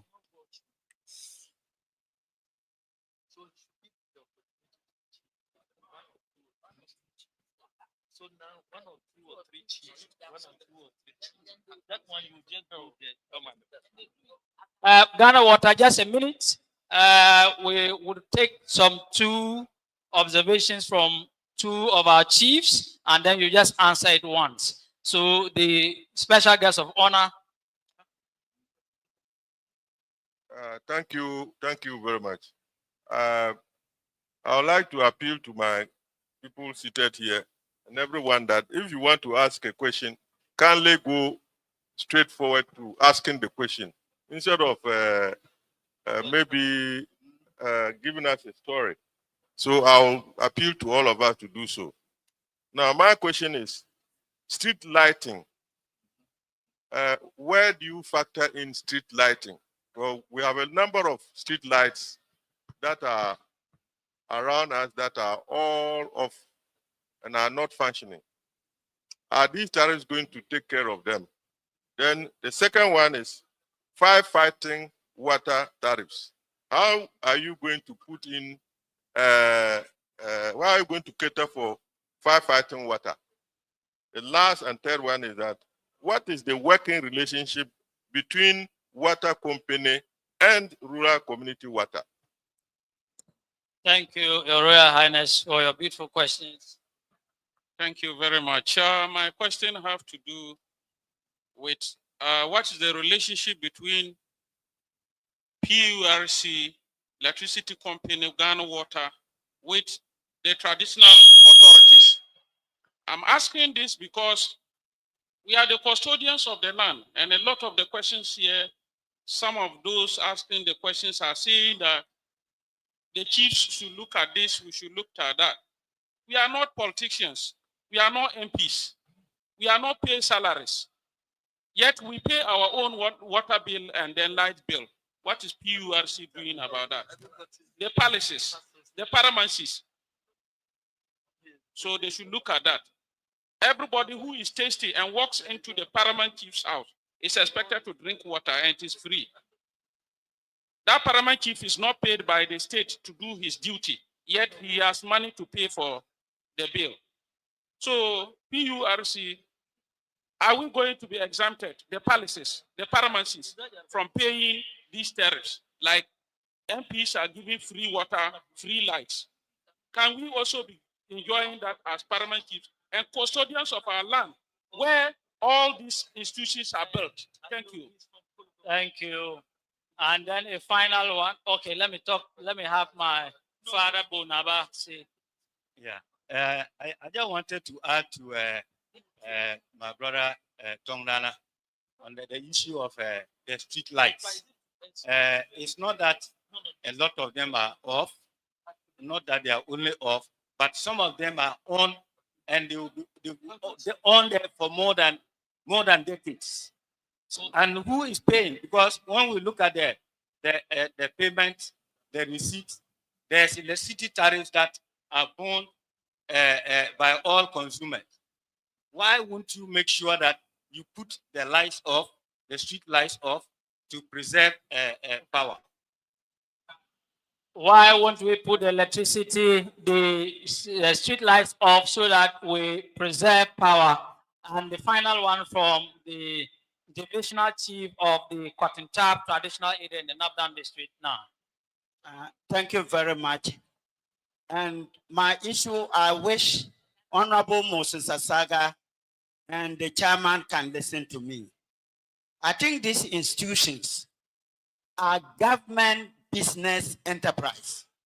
When they were talking like associations or clubs.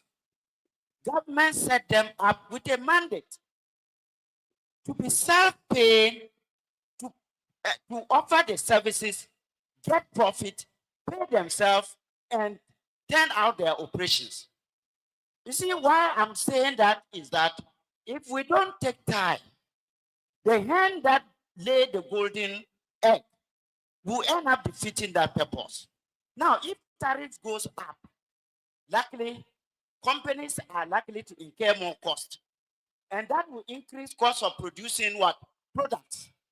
And it will affect unemployment. Because the basic thing to cut down costs is to go straight away to retrench, to lay off workers. What happens?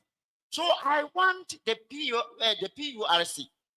You are the regulator.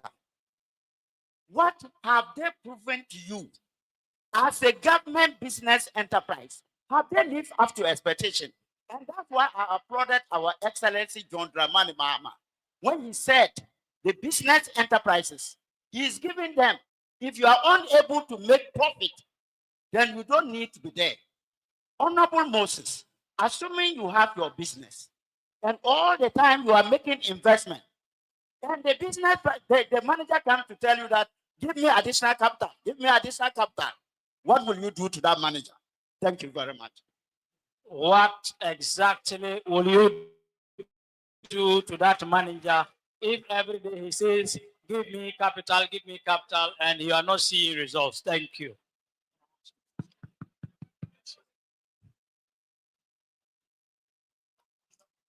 Hello. Yes.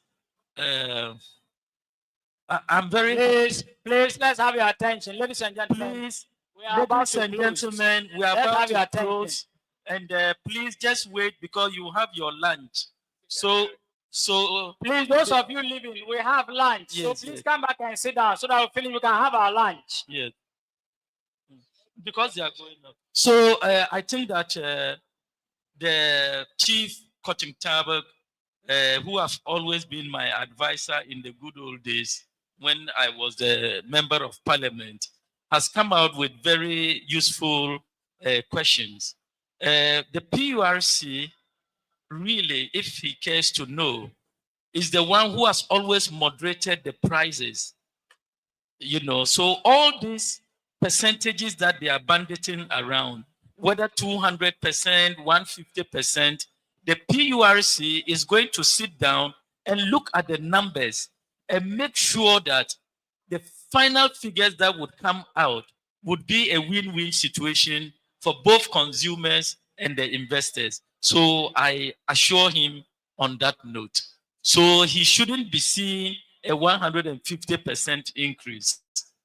Now, be rest assured you will not see 150% in Ghana Water. Please, your responses briefly, sir. Honorable, I will please also refer the relationship of PURC, Ghana Water, and the traditional authorities to you.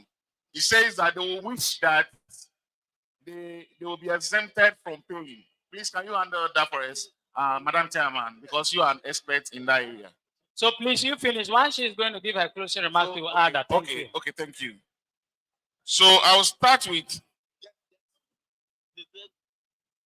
our Ghana Water, our relationship with community water. I think Honorable Moses Saga also tried or gave an explicit position on this relationship. Community water and sanitation, they normally are in charge of the rural areas. In Ghana Water, we are in charge of the urban areas. But what is happening currently is that we see that almost all rural areas are becoming urban areas. And per the model they are running, they are unable to supply water to meet the demand. I think a few times we have tried to move into some of the rural or peri-urban areas to take over, but we have received some resistance. What we do now is where we have water, although they still stay there as an agency, we sell the water to them. So we push the water to community water and they sell. They still want to operate, so they sell. The challenge is, once again, per their model, they sell the water, they have to use the money to run their office. And at the end of the day, they will not be able to pay us back the water we sold to them. So in most of these relationships and Ghana Water, community water model, new model coming up, we have suffered huge losses.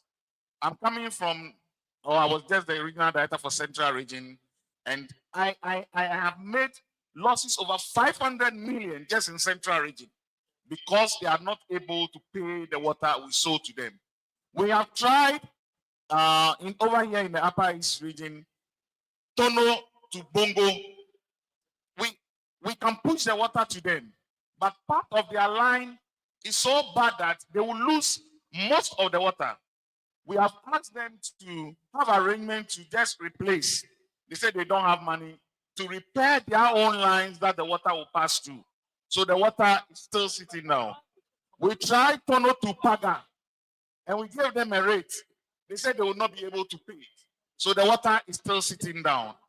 Yet they are unwilling to release those towns rest to supply. So there is a bit of a challenge. I believe Honorable Moses will help, as he has said, to resolve this issue. Cross-subsidy and pollution. Yes, of course, there is not much pollution in the Upper East Region. However, we do not also generate much revenue from Upper East Region. So most of the money we spend here is a little of what you bring, but much of it is also from other regions. We bring it here to invest.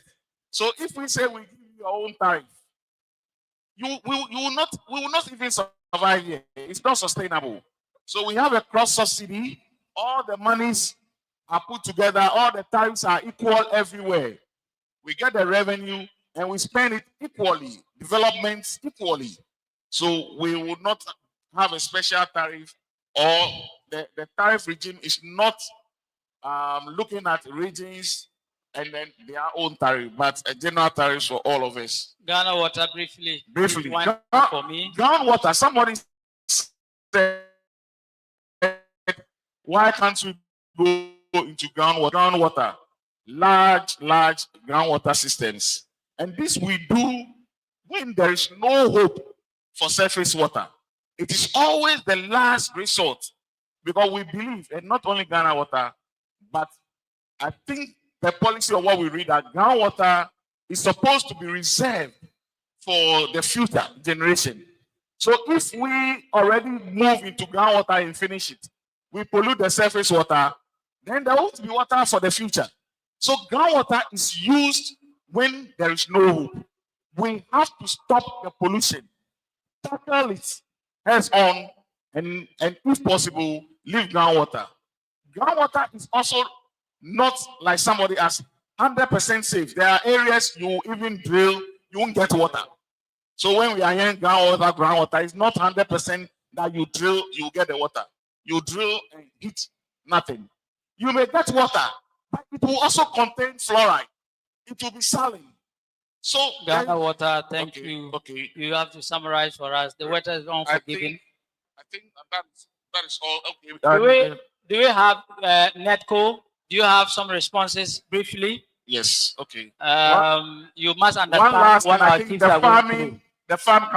the farming along the water bodies. Yes. We collaborate seriously with Water Resources Commission. In fact, that is their mandate. Ghana Water, we buy water, the water we treat, we buy it from water resources. Our mandate is to protect our intake, but the whole river course is Water Resources Commission's duty, but we collaborate. Sometimes we spend money, we support them to even protect and keep these farmers and all other illegal activities off the buffers. So we are really supporting, we watch, and we collaborate. Thank you so much. Thank you, Ghana Water. Thank you, Ghana Water. Netco, leakages. We have identified all the sources of leakages in our operations, and they are mainly power theft, faulty meters, overrated meters. These are the sources of leakages in our operations, and we have them under control. We've identified them by area and even by community. So we know where all these leakages are. We need to move in and tackle them by investing in the infrastructure to address them. Solar, we should consider solar. Ghana, we have some significant generation coming from solar, maybe not at the level that we need. Currently, VRA has about 3 solar plants, one in Navrongo just nearby, one in Laura, and one in Kaleo.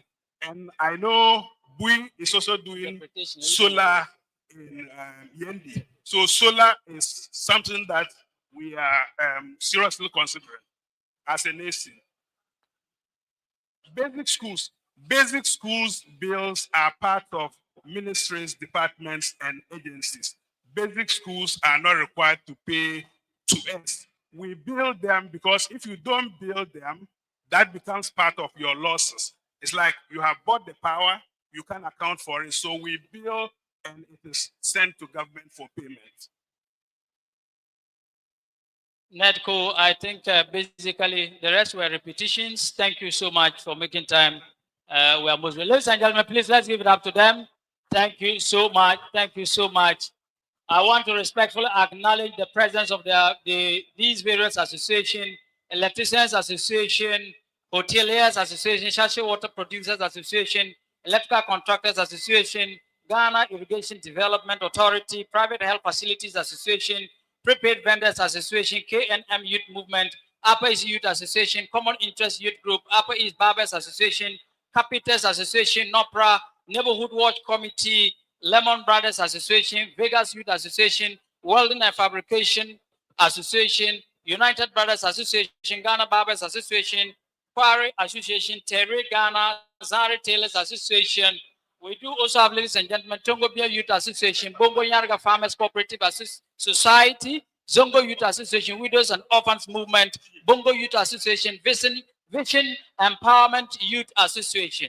We also have the Boga Municipal Assembly, Boga East, Nabdam, Talensi, Westman, Purc, Bongo, Bulsa, and Kasnan and Kanat district. Ladies and gentlemen, for institutions, we have the Ghana Police Service, the Ghana Prison Service, the Ghana Immigration Service, Customs, Ghana National Fire Service, and also, ladies and gentlemen, we have with us the Ghana Armed Forces, Ghana Ambulance Service, Ghana Health Service, Ghana Highway Authority, Department of Urban Roads, Department of Feeder Roads, National Petroleum Authority, National Communication Authority, Regional Coordination Council, Boga Technical University, John Bosco's College of Education, Environmental Protection Agency, Ghana Tourism Authority, Forestry Commission, and of course, ladies and gentlemen, Inside Life Hospital. And so, ladies and gentlemen, at this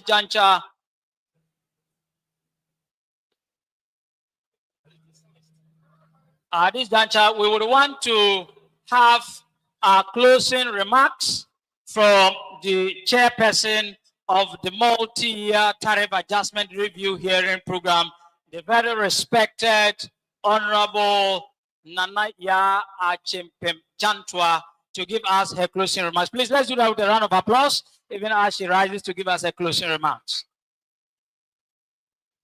Thank you very much for this occasion. It's really been a good time. We at the PRC, we've been able to get a lot of ideas from some of the questions and the comments. They are well appreciated. As part of our work, even though we use the technical indicators to arrive at the tariff, what you have told us here today is called the decision variable. That everything that you have said will be taken into consideration at the final stage of considering whether to give a tariff or not to give a tariff.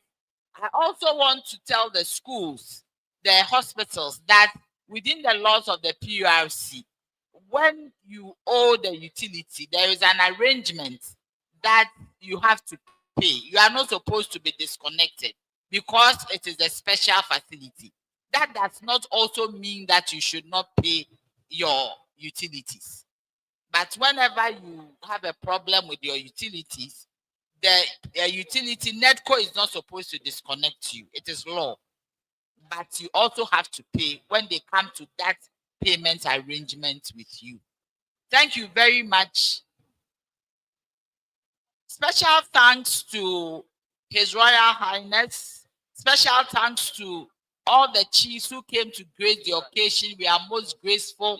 We thank all the district assemblies. We thank the MCs, the DCs, the regional minister, even though he's not here.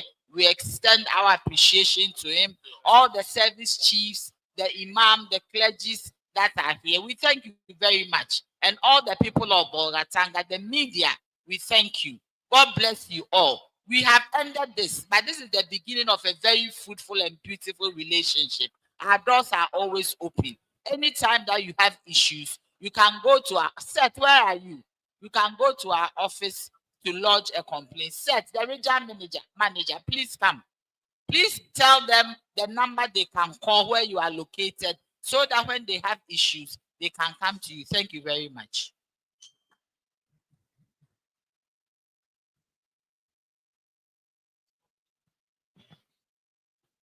Okay, so we are located on the ground floor of the NCA Tower. On your way to the regional hospital, the white and blue story building on your right, that's our office location. However, if you want to call or WhatsApp the PURC, you can reach us on 0540 126210. Again, 0540 126210. Thank you. Ladies and gentlemen, in accordance with the provisions of Act 538/1997, the PURC has discharged its part of this mandate. Like she rightly said, it's a part of a long process, and we thank you all for making time to be with us. We will now respectfully call on our revered father and worthy clergyman, Alhaji Adams, on behalf of the regional chief imam, to give us an Islamic closing prayer. Please, let's rise and remain standing.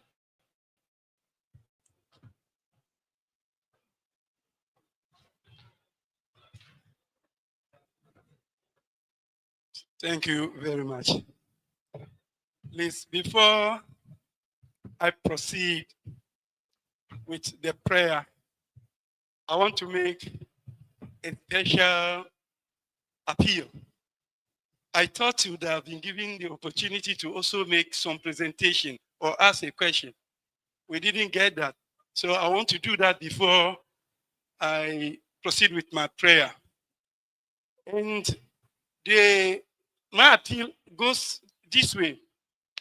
The mosque and the church are not business entities. We don't deal in merchandise. We don't do any business. Yet our billing is based on commercial instead of domestic. So we want to appeal that we should revisit that so that we have something better for our congruence. Thank you very much. That's what I want to say. Let's be in a prayer mood. Almighty Allah, we worship you, we adore you, we glorify your name. We thank you for this day. We thank you for our lives, and we thank you for all that you have done for us and what you are going to do for us in future. We thank you for the life of the chairperson, stakeholder committee, board chair, and the management of GRIDCO, NEDCO, and Ghana Water Company for giving us the opportunity to listen to them. We also thank you for taking us through these activities without any hindrance. We pray that our revered chiefs who have taken time off their heavy schedule of duty to be with us throughout this deliberation, Almighty Allah, we ask for your wisdom and guidance for them. And to all that are gathered in here, we pray that as we live here, God Almighty will grant us his traveling mercies. I say this, Kullidullah, Awidur Rahman, Ayamma Tadu, Falahu Asma'ul Husna, ولا تجهر بصلاتك ولا تخافت بها وابتغ بين ذلك السبيل وقل الحمد لله الذي لم يتخذ ولدا ولم يكن له شريك في الملك ولم يكن له ولي من الذل وكبره تكبيرا آمين. Ladies and gentlemen, thank you very much to our father Alhaji Yarams for giving us the honors. We are now going to have special photography, especially with our traditional revered rulers. Now, please, we will have our chiefs move this way for the pictures. It will be taken with the board of PURC and